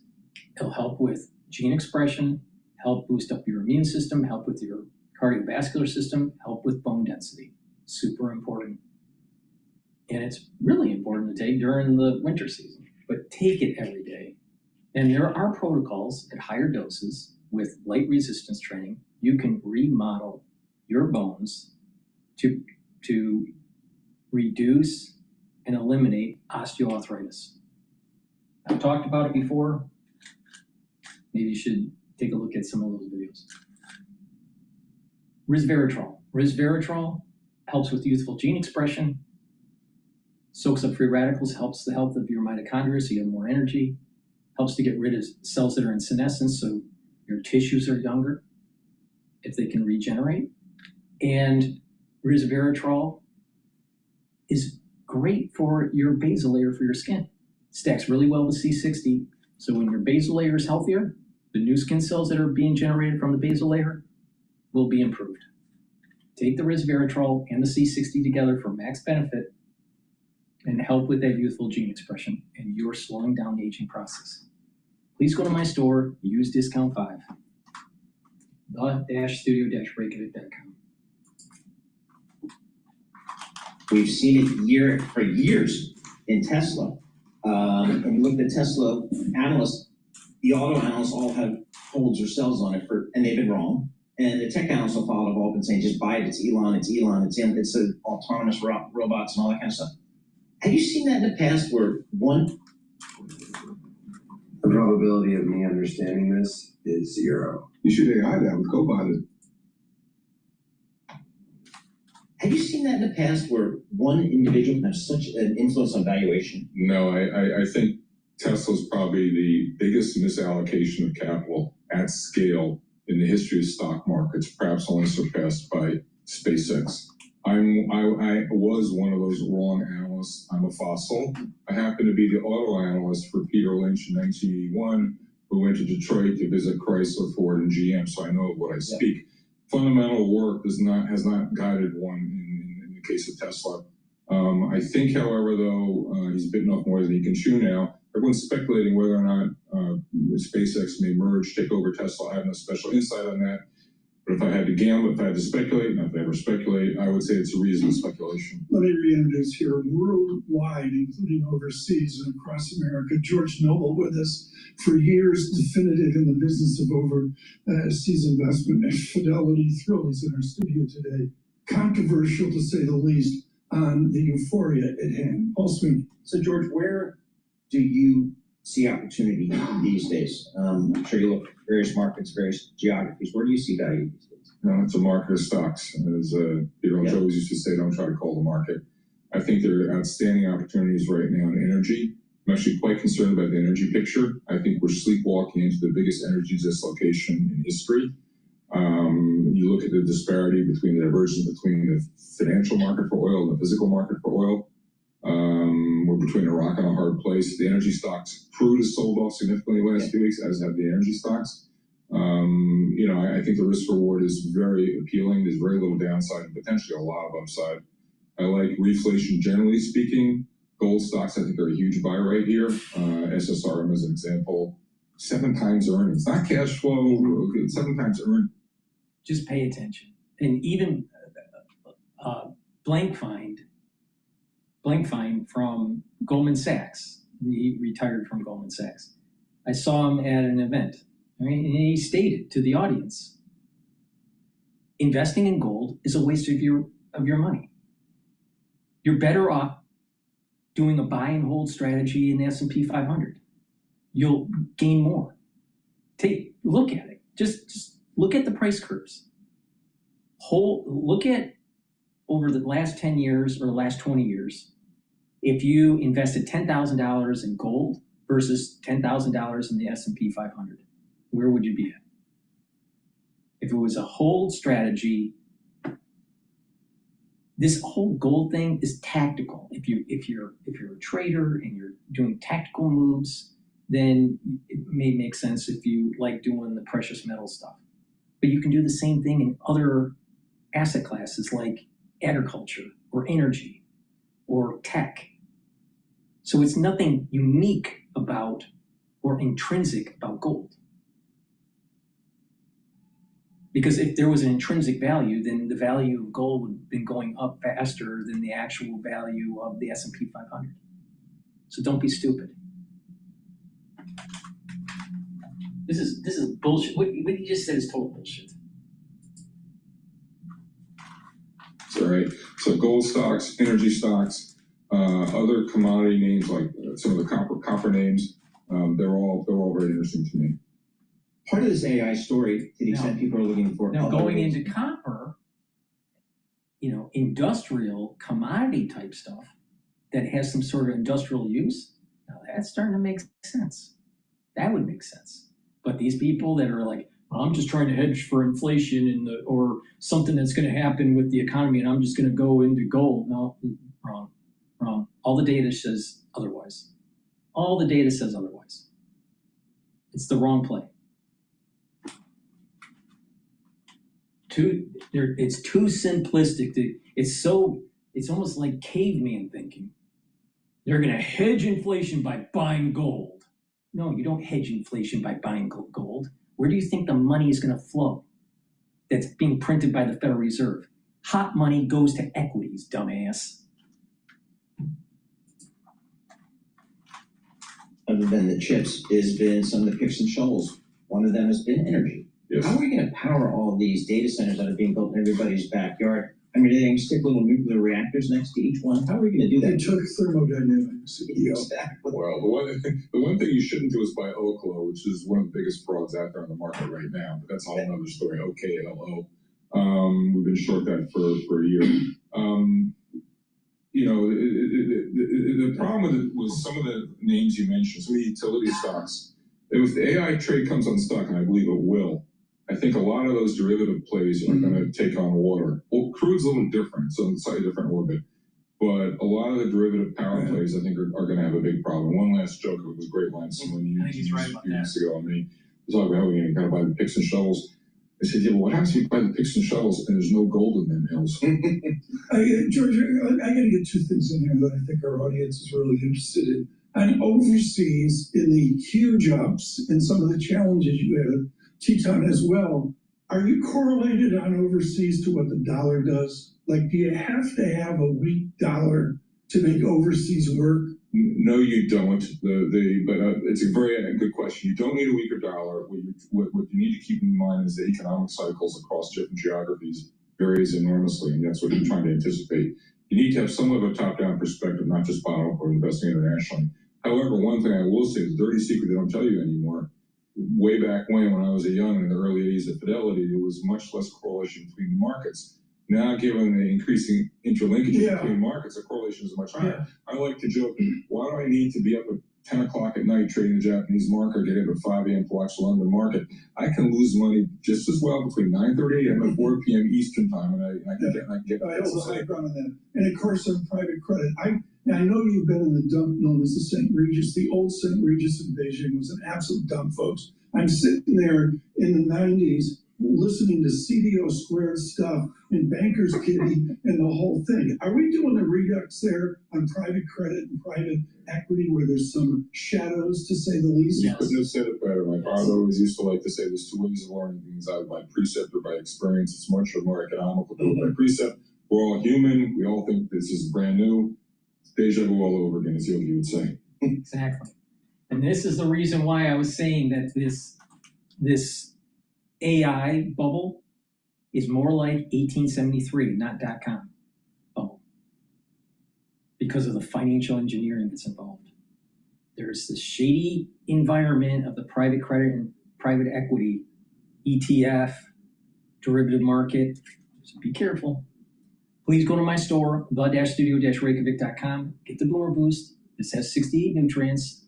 It's a very comprehensive compound profile here to help to slow down the aging process. You get all the minerals and vitamins that you need on a daily basis with lots of other supplements within this compound to help to slow down the aging process, boost up your immune system, boost up your endocrine system so it's working properly, helps with your cardiovascular health, helps with brain function, allows you to improve your concentration, and cognition will be faster, your memory will be better. It'll help you to control your blood glucose levels. And when you're working out, do a little bit of like 60-40 split or 70-30 split, heavier on resistance training, and you're going to get the musculature that you need. You're going to get fit. You're going to be able to control and improve your metabolism, and you're going to have longevity and a steady burn of energy. This is going to speed up your metabolism and give you a steady burn of energy, not crashing, not spikes of energy. It's a steady burn of energy. You'll feel the effects of this within 72 hours when we start taking it. 72 hours, boom. And then you start having more vitality. And then over time, because of the compound effect, you're going to start noticing in the mirror that you're getting fitter and that you're slowing down the aging process. And these different systems are going to be improving for you. So this is a great way to get healthy. And it has the minerals and the multivitamins that you need and the other compounds to help slow down the aging process. Now, take C60. C60 is a very strong antioxidant. It's almost 1,000 times stronger than vitamin C. Take a teaspoon a day, preferably on an empty stomach. You can get an MCT coconut oil, avocado oil, or extra virgin olive oil. C60 has to be in an oil for proper absorption. Take a teaspoon a day, every day. I've been doing this for over 10 years, every day. Now what this does is it's going to soak up free radicals. When you soak up free radicals, you're reducing the stress in the tissue, you're reducing the stress in the cell. The cell will perform better, your tissues will perform better, therefore your organ systems will perform better. And you'll have more energy because the mitochondria will be healthier. Because you're soaking up those free radicals, the mitochondria will produce more ATP, so you have more energy. And if you're paying attention here, you're bringing down inflammation, you're soaking up free radicals, and you're boosting up your energy levels. You're reducing all of those vectors of aging. Because with aging, you lose energy. With aging, you increase inflammation. With aging, you're producing more free radicals. So we're reducing the aging process. And there's a compound effect with this. When you soak up those free radicals at the vascular level, you're reducing plaque formation, so your cardiovascular system works better. Your brain function will improve because you're going to have better positive neuroplasticity where your neurons will link together more efficiently and be more robust. So your thinking will be faster and your memory will be better. And by bringing down inflammation at the brain level, it's soaking up those free radicals. The neurons are healthier. It's producing more ATP. Therefore, you're reducing amyloidosis. You're reducing misfolded proteins. Your brain will function better. Please go to my store, get the C60, take a teaspoon a day every day. Like I said, I've been doing this for over 10 years every day. Now, you can stack Boomer Boost with the Gladiator Barley or the Heirloom Barley. That's a great way to stack Boomer Boost.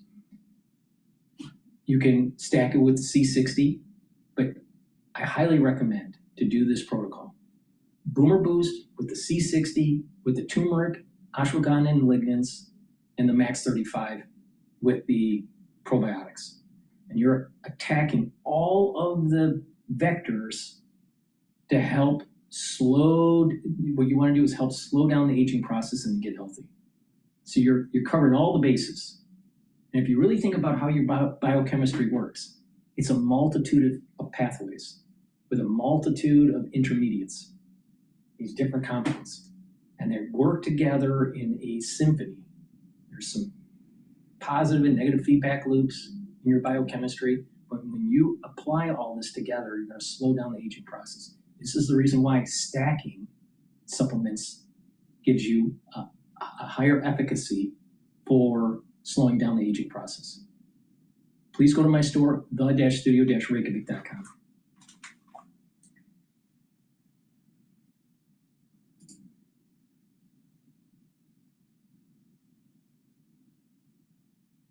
All right, let's see here.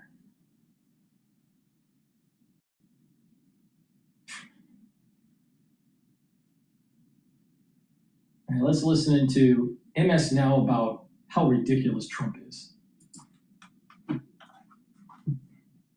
Imagine being able to build an app with your name on it just by thinking about it. Meet Base 44, a complete AI creation platform. Let's get down to business. This week, the Trump administration held public hearings on its latest round of proposed tariffs that could be as high as 12.5%. It comes as a new report from the New York Federal Reserve finds that nearly half of the companies in its region paying tariffs are planning to raise more prices. Joining me now to discuss, my dear old friend Bill Cohen, founding partner at Huck and a former Wall Street banker, and someone you absolutely should be following. He is a smarty pants. Scott Lincicome, Vice President of General Economics at the Cato Institute. Scott, these new tariffs the administration is considering are the president's attempt to make up for what he will. Let me just interject right now. So the natural gas futures are trading at 2.898. So it's been trying to break through that 9 level. It went up to about 2.91 and then dropped back down. So now as we're getting closer to the end of the day, once we get closer to 2 o'clock, this is probably just going to hum along flat, maybe drift a little bit lower, a little bit higher, but it's going to probably not do too much price action. The question is, what happens on the weekend? Will it go up? Will natural gas go up or not? It fell a lot the last 3 days. So chances are you should have an up candle on Monday. The probability of an up candle is probably pretty high. In addition, if there's some sort of military excursion that's happening in the Middle East, it probably will drive up natural gas too. So it's still testing right now as I'm talking. It's now at 2.904. So it's bouncing around. It's trying to find what's happening is that it's interesting because what's happening is that the bulls and the bears are fighting each other at the 2.9 mark right now in the future market for natural gas. Everyone's saying, okay, 2.9 is going to be the line in the sand, but who's going to win out? Now, seasonally, it should go down, but it's fell a lot in the last 3 days, so it probably needs to retrace a little bit. Okay, let's continue. After the Supreme Court struck down his original ones, what's going to happen here? Well, I think it's all but certain that those tariffs are going to go into place because Secretary Bessent and Donald Trump himself and others have already said that the tariffs are going to go into place. And while that's legally questionable, I think as a simple economic matter, we should expect those tariffs to hit in July when the temporary tariffs that they already imposed back in February to replace the emergency tariffs, when those expire, we'll get these other tariffs. Why does this make sense, Bill? Right? Our focus over the last few weeks have been on gas prices because of the war in Iran. Now those prices are going back up.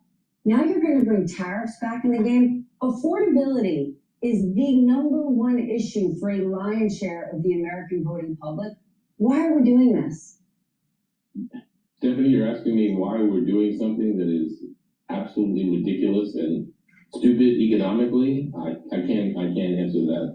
Stephanie, I can tell you that the Supreme Court struck down his tariffs the first time around. I can tell you that tariffs are a tax on the American consumer and not a small one. I can tell you that they are hurting people in their pocketbooks, especially in places like Walmart, where many people shop, where many of the goods that are sold are imported foreign goods. I don't understand it. I don't understand the philosophy. I never have. I don't think it's wise economics. It's not wise politics.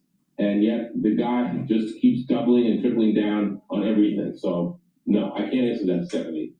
Okay, but despite all of this, though, markets continue to soar. It's largely driven by AI. What is your take, Scott, on sort of this bifurcation, right? We always say the markets are different from the economy, but this time seems really different. It almost seems like the markets are divorced from the lion's share of the economic reality. Yeah, well, you first have to start with the macro and remember that for all the problems these tariffs raise, the United States is a services economy. Trade as a share of our overall economic output is some of the lowest in the world.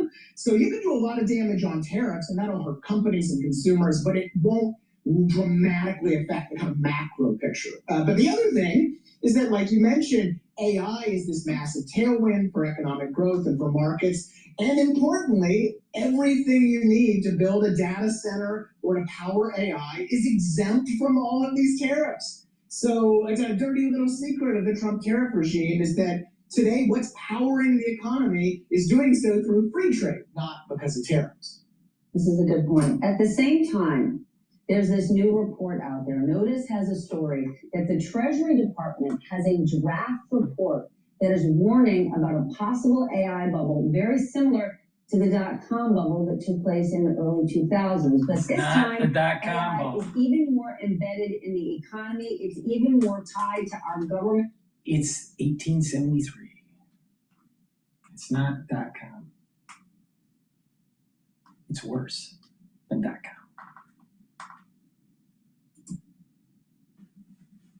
At this point, how much worry should we have, though? Look, I mean, Stephanie, we've seen this before. We saw it with the Internet 1.0. We saw it with the emerging telecom companies that built the infrastructure to power the internet. All of which companies, by the way, you'll remember, went bankrupt.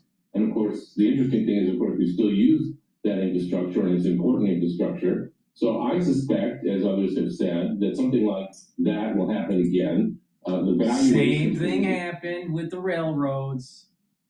1873. Same thing.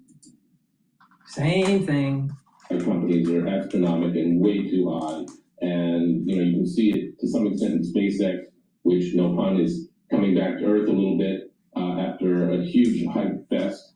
And so I think that the infrastructure that's being built is very important and will end up being useful. But what are the companies going to look like that are building this infrastructure? And are some of them going to go bankrupt? And are investors going to end up with the short end of the stick here? Could the market be ahead of itself? All right, one more topic before you gentlemen go. Scott, Trump just a couple of moments ago on social media renewed the same sentiment, saying he will not sign the bipartisan affordable housing bill. That doesn't stop it from becoming law. At midnight, home prices are at an all-time high. We've got a viewer question on this. Jared from Wisconsin is asking us, what does the housing bill do for a current homeowner? I feel like this thing was not promoted very well. Well, for a current homeowner, I don't really think there's that much in there.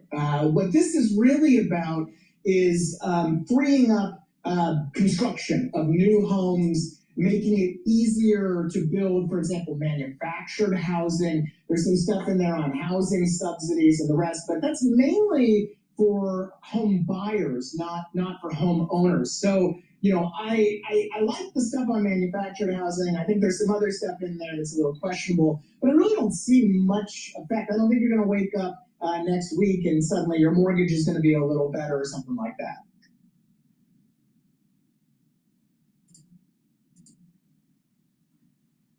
Is rising in its first day of trading in the U.S. The listing less than an hour old, and we'll dive into the memory maker's new listing here with Bloomberg's Ed Ludlow's going to join us from the NASDAQ market site a short time from now. And as Maine tries to set rules for a shotgun Democratic primary convention, we'll get analysis from our political panel. Rick Davis and Jeannie Shanzano are with us. It's Friday, and we've got Charlie Pellet at the helm. Let's turn to the markets first. World headquarters in New York. Hey, Charlie, happy Friday. Thank you very much indeed, Joe Matthew. Lots to keep an eye on today. Oil, but obviously the big story. SK Hynix, we are up. We are trading up 17.8%. We'll keep you updated throughout the day. Of course, our Ed Ludlow will have a whole lot more on SK Hynix coming up in just a moment. To the equity market, though, a rally that has driven stocks to within striking distance of a record is wavering ahead of earnings season next week. Bank earnings front and center. What a Tuesday it is shaping up to be. 5 out of the 6 biggest banks in the country will be reporting on Tuesday morning. S&P right now up 13, 75.56, where we stand up by about 0.2%. We've got the Dow up 87, now up by about 0.2%. NASDAQ Composite Index up 18 for NASDAQ. That is a gain of just about 0.1%. The stocks are retreating somewhat today. The Philadelphia Stock Exchange Semiconductor Index is down by about 0.1%. 10-year 4.55% with a 2-year 4.19%. Gold 41.10 the ounce down 0.3%. Crude has been wavering down 1%, 71.37 a barrel on WTI. The big story though, Wall Street squarely focused on the first day of trading for South Korean memory chip maker SK Hynix's ADRs. Sri Natarajan is chief Wall Street correspondent for Bloomberg News, and he says there are big implications for banks. This is SK Hynix Day. Think about anyone with a view of Midtown Manhattan last night and you saw the JP Morgan building lit up with the Korean flag. Like, they raised $26.5 billion, and yet they barely make the podium finish in terms of equity raises in the last month. We've had Google that came in and raised $40 billion. You had SpaceX with $86 billion. Google again with another $40 billion over the next few months. Bloomberg Sri Natarajan. The ADRs trading under the ticker SKHYB. Right now, they are up by 17.2%. Monday, by the way, that ticker changes to SKHY. Again, recapping here, S&P up 13, up 0.2%. SK Hynix, the ADR is up 17.2%. Lots going on. That, Joe Matthew, is a Bloomberg Business Flash. All right, Charlie, you said it. Yeah, it's a big day in the markets. SK is live, as you just heard from Charlie Pellet, our good friend in New York. We'll be back in about 15 minutes with more on the Friday trade here as we really zero in on not just this stock, but the memory space and the AI trade as a whole. We're going to get to what's happening at the White House and what may not be happening with Iran in just a moment. But we want to seize on the moment here, having just gotten this great setup from Charlie Pellet, because Ed Ludlow is actually at the NASDAQ market site today. They flew him across the country for this because it's a pretty big deal. SK, of course, is a very small group of companies that make memory chips. And we've talked so much on the program about the shortages prompted by the massive development of data centers, the AI race. This is what it's all about. And if you've been hearing us talk about Micron technology, which has been to the moon, parabola, it's coming down to earth more recently. In fact, it's quite a ways off its all-time high above $1,200. In fact, Micron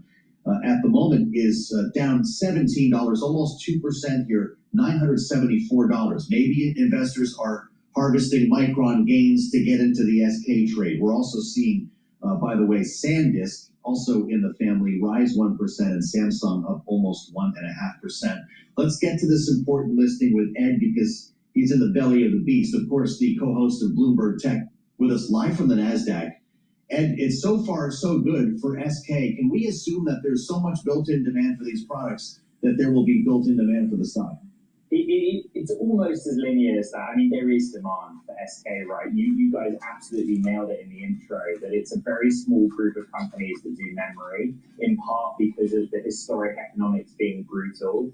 But actually, Joe Matthew, are we live on YouTube right now as well as radio? You said it. Absolutely. Okay, all right. So I'm going to hold this up for the YouTube audience. This is a HBM4E, right? It's about the size of my fingernail. It is 12 layers of DRAM, and SK Hynix has 57% of that market, okay? So memory more broadly, HBM is a few single percentage points in terms of where that DRAM goes, but on a dollar basis, many, many more percentage points to the market because it's so expensive right now. And you've kind of tied all the themes together. The investor attitude towards this was like, look, we want to get some American exposure to SK. Yeah. Isn't that something? I could hardly see it. He held it right up to the camera, which gives us a sense of get in trouble. The micro technology that we're talking about. Are they harvesting Micron to buy SK, or is that just I think that's interesting. You know, one of the rationales that for SK doing ADRs was they have 57% market share to high bandwidth memory, HBM specifically. But they feel a bit like maybe they trade at a discount. There's a premium that gets assigned to Micron and Samsung in terms of valuation. So from the SK side, that's certainly true.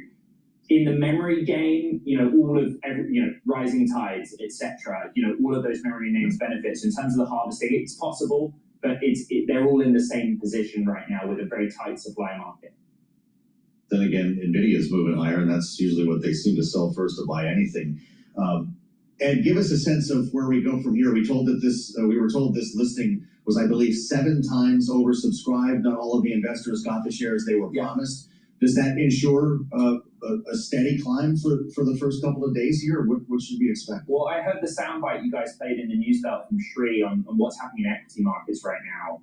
The way of looking at it is not 7 times oversubscribed. It was that there was almost $200 billion of demand for a $26.5 billion deal. Look at it that way. So clearly there's appetite. The main headline from the interview, the red headline on the Bloomberg terminal, was that SK has a much, much, much, much bigger US investment plan than they've disclosed so far. So they've said they'd invest $35 billion here. And when I asked him about the chairman of SK Group, Che, about his relationship with the Trump administration, he was like, all you need to know is I have a much, much, much bigger number.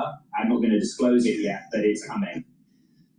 Yeah, they'll be popping up on the Oval before you know it. You did speak with the chairman, who you just mentioned, Che Taiwan, about the growing demand that this company anticipates, and let's let everyone listen to what he said. Sure. I have some confidence that the demand will be grow, and our supply capacity never going to catch up. It's going to be until that our society, human society, has set about some settlement with AGI. Then, I guess that there's a kind of normalize at all the cycles. But anyhow, that until then, we need that a lot of memories. Just a minute left, Ed Lobo. Are we in a space now where memory is no longer seen by the street as a cyclical business? He didn't really explicitly say that because supply is still so tight. What he was saying was, I was trying to get him to give a date. His peers are saying that the memory supply will improve. The tightness will ease 2028. I was trying to get him to say 2030, 2032. But his point is, when we hit AGI, that's when it will happen. So mark it on your calendars, guys. Artificial general intelligence is now the new yardstick for supply metrics improving. Incredible. There's a big party down there today. They must be pretty excited, right? This is a big one. Massive delegation from South Korea, really important for the NASDAQ. Again, intense US American investor interest in this one. Well, I'm really delighted you could join us from the NASDAQ market site. Our good friend Ed Ludlow, the singular host of Bloomberg Tech. That sometimes it just comes out the wrong way. I'll tell you what, Alibaba, remember, that was the biggest of all time in 2014. That was a $25 billion listing. This one is $26.5 billion. Just one of the stories we're following here in the news shop at Balance of Power. We've got our eyes on Iran and the president as well. My goodness, he's been saying a lot here. And just on Truth Social a short time ago, the Islamic Republic of Iran has asked us to continue talks. We have agreed to do so, he says, suggesting we're not done with diplomacy. But the U.S. has stated to them in no uncertain terms, the ceasefire is over, exclamation point. Tyler Kendall is on this for us as our Washington correspondent. Tyler, is that any different than what he said at NATO? It's kind of the same. It was open to talks there and the ceasefire was over. Yeah, essentially. Although I guess this does perhaps tamp down some of those fears that we could be headed towards some more significant military escalation. He's putting it in writing that he will be open to the talks continuing. Our own reporting had confirmed overnight that they're continuing on at least the technical level. We should say the context here going into this week. We knew that they were expected to slow down to some extent, considering Iran held days of funeral rites for the former supreme leader who was buried yesterday. But this type of escalation that we saw really marked the worst flare-up in fighting since the Memorandum of Understanding was signed. But what feels very different sitting here today on Friday is that this week saw the end of that waiver when it comes to allowing Iran to sell its crude to market. Our analysts at Bloomberg Economics say this is just following a, quote, familiar pattern. Both sides are trying to get more leverage when they go to the negotiating table, but when it comes to the oil, when it comes to the Strait of Hormuz, that still remains the largest sticking point, which is what the ceasefire was supposed to be all about. So it sounds like more of the same. We're going to the weekend without a real change here, and we'll see if there's more fire involved. There will be no signing of the bill. This was the first story I was going to ask Tyler about until that most recent post. The bipartisan housing bill sitting on the president's desk, and I don't think this was in Schoolhouse Rock, was it? That if the president doesn't sign it for 10 days, it becomes law on its own. Apparently that's going to happen. He says he will not sign it, quote, in protest over the fact the U.S. Senate is not capable of passing the Save America Act, which he says is polling at 97% with the Republican Party. The president, Tyler, is punishing his own party? I'm going to let a political strategist weigh in on the calculus here, considering that this was a bipartisan bill that Republicans want to campaign on as we get closer to November. That is certainly going to raise questions in the president's view. According to his post, if we take him at his words, he feels that the Save America Act will be perhaps more beneficial to his efforts towards November, I think is fair to say what we can take from this. But if we tie these two stories together, we know that there has been mounting dismay with how the president has been handling the economy as those impacts get compounded by the war. We had a new poll out from the Financial Times released overnight that shows 58% of voters say that they do not believe that the costs from the Iran war are worth it. So it comes at very interesting timing here that we have the president essentially saying that the housing bill is, quote, fine, but that he's not going to actually put pen to paper, and we're going to see that signature on it. He called it a big yawn, I think, the last time you guys asked him about it over there. Tyler, thank you so much. Tyler Kendall with us here in our Washington bureau. Is that true? Elon Musk postponed the interview over on Brand X? I mean, that's great, and I don't blame him going up against the elephant here on Balance of Power. But I still got Tom Keene to deal with. Did you hear they sick Tom Keene on me on it? Please go to my store, the-studio-reykjavik.com. Get the Max 35, Max 14, or Cleanse. They're at different price points and different parts per million. But take a teaspoon of this a day, swish in your mouth, gargle about 20 seconds, and swallow it. What this will do is boost up your innate immune system. It will neutralize because it has structural nanosilver. It'll improve your oral cavity and your oral pharynx, maintain your mucosal barrier, and help the health of your epithelial cells. Super important to boost up that innate immune system. Do this every day. I've been doing this for over 6 years every day. Now what I do is I stack it. I take the Max 35 every day in the morning, and I also take the C60, the lignans, the turmeric and ashwagandha, the boomer boost, and the probiotics. That's the core to slow down the aging process. Now I take the other supplements to stack on top of that. So if you want to do exactly what I'm doing, you want to take the collagen and the gladiator barley, right, and the omega-3. So, but the thing is that the core protocol is the Max 35 or Cleanse or Max 14, depending on your ability for affordability. The Boomer Boost, C60, the lignans, the turmeric and the ashwagandha root, and the probiotics. It's a very powerful stack to slow down the aging process. So please go to my store, get the Max 35, Max 14, or Cleanse. Take it every day, a teaspoon a day. Swish in your mouth, gargle, 20 seconds, and swallow.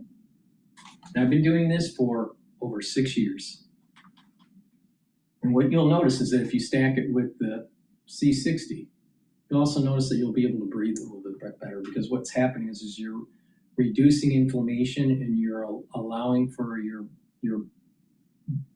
bronchial tubes to actually relax. And what happens is your bronchial tubes will actually expand and allow for better breathing. All right, let's go to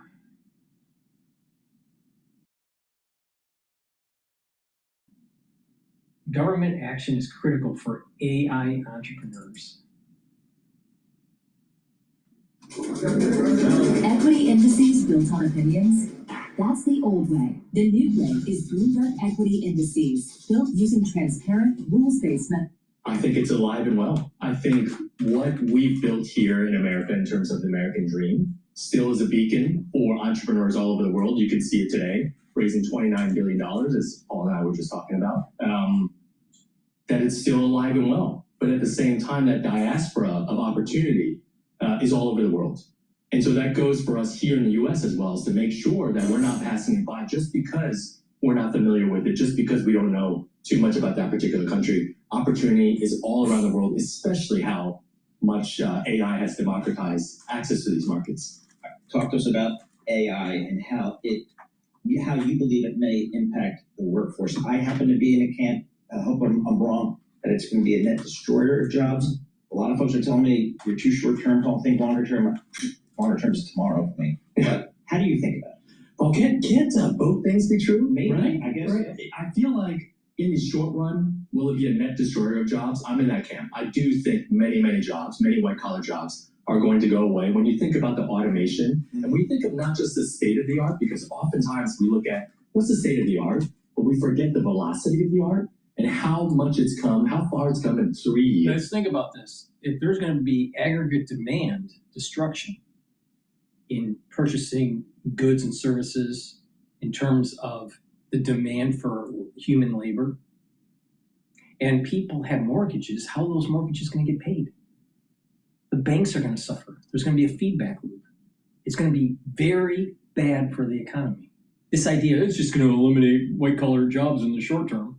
That's such a parochial textbook answer and just low-level understanding. What about the secondary and tertiary effects? If people have mortgages and a big part of the workforce no longer works, how are they going to get paid? The banks are going to have a problem. So the banks are funding all this AI stuff. They're underwriting the IPOs. They're making a ton of cash. They may be underwriting debt for these companies. And then all of a sudden, the job market starts to falter. People don't get hired. And people start to default on their mortgages. And then the banks are starting to ask for the government and the Federal Reserve to bail them out.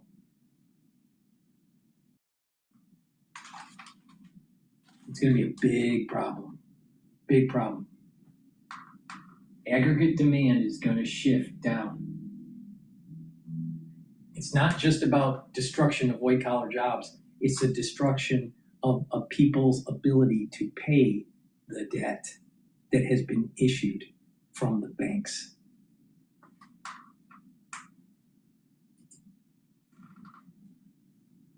Let alone 6, 9, 10 years in the future. I think short term, there's going to be a lot of disruption. Long term, though, when you look at most technologies, I think there's going to be growth. Yeah, that's what they tell us. Pelgo, talk to us about what you guys are doing at Pelgo, your company. So if you believe that that's true, if you believe that there's going to be folks displaced, you look at kind of the steel industry in America, right? You can go to those towns and say, overall, all this kind of the white collarization of the workforce in the U.S. has been a net benefit for the U.S. But you go to the steel belt and you get on in a town square there and you tell them that, I don't think you're going to make a lot of friends. Yeah. And so I think that's going to happen with AI.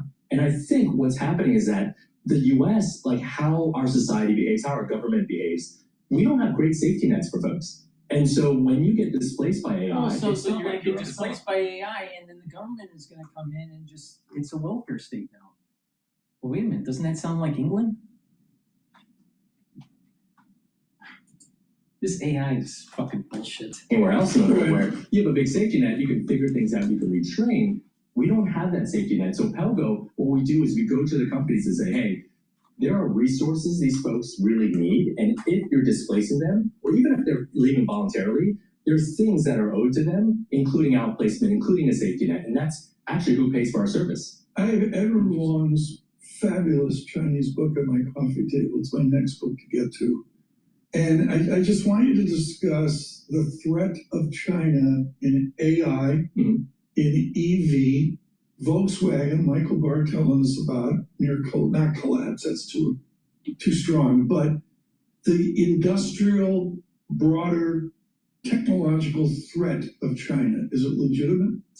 It's a hard question to answer. I think when you look at the entrepreneurs themselves, I think most folks are there to build the technology because they like the technology and they see opportunity.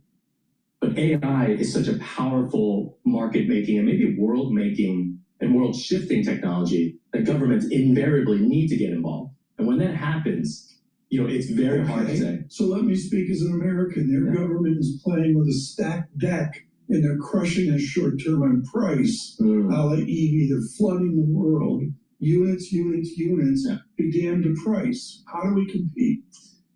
It's hard. You have to hold them to task with the international regulations, the framework in which we've built the international kind of trade order on. With that said, I think if you're the U.S. government, you have to think about how do we support the entrepreneurs? How do we make sure we don't lose in this race? And I'm not saying that because I'm this kind of person that thinks there's going to be this AI utopia, but I fundamentally believe that this is going to be as important, if not more important, than the internet. And if we were not the leaders of the internet over the last 30 years, take a look at what our economy would have become in that timeline. And so there has to be a certain amount of support and ability for us to compete on the world stage. Where do you think we are right now vis-a-vis AI, the development, the support, the implementation? Oh, I love that question because I actually think we're probably in the equivalent of 2099. Things feel a bit frothy. People are starting to say, I don't know if this AI thing is going to be real. Think about 99, 2000. People said the same thing. In 01, AI is going to be real. The internet. But yet 20 years later, almost everything. AI is going to be super real. The thing is that we're messing around with nitroglycerin and it's going to blow up the economy because people have to work to pay for their life. So people go, well, just give them, some sort of dividend from AI, just give them social welfare. Eventually people will lose in the long run because the society is less productive. There's going to be laziness that sets in, addiction will increase, problems with people's health. There's going to be emotional instability that takes place in the society. There's going to be more crime. All these bad things are going to happen. On top of people defaulting on their debt. Companies are going to default on their company loans. People are going to default on their mortgages and their car loans. When most of the society can be supplanted by AI, how do you finance the debt at the individual level? And how do you finance the government debt? That's in trillion, 40 trillion? I stopped counting. $40 trillion in debt? Who's going to pay for it? There would have to be a massive debt forgiveness program that takes place. So we take a look at this microcosm that's going on with student debt. It's around $1.5 trillion. Now, if individuals can't find jobs to pay for that debt, they default on that debt. Now that's a microcosm. Now just imagine most of the labor force not being able to find work. And think about all of the debt that's out there in terms of mortgages, car loans, yada, yada, credit card debt, all this stuff. And you're talking a magnitude of probably $100 trillion or more. AI is going to blow up the economy if this is titrated too fast. If this is not regulated, if it's not modulated in how it's implemented in the economy, it will blow up capitalism.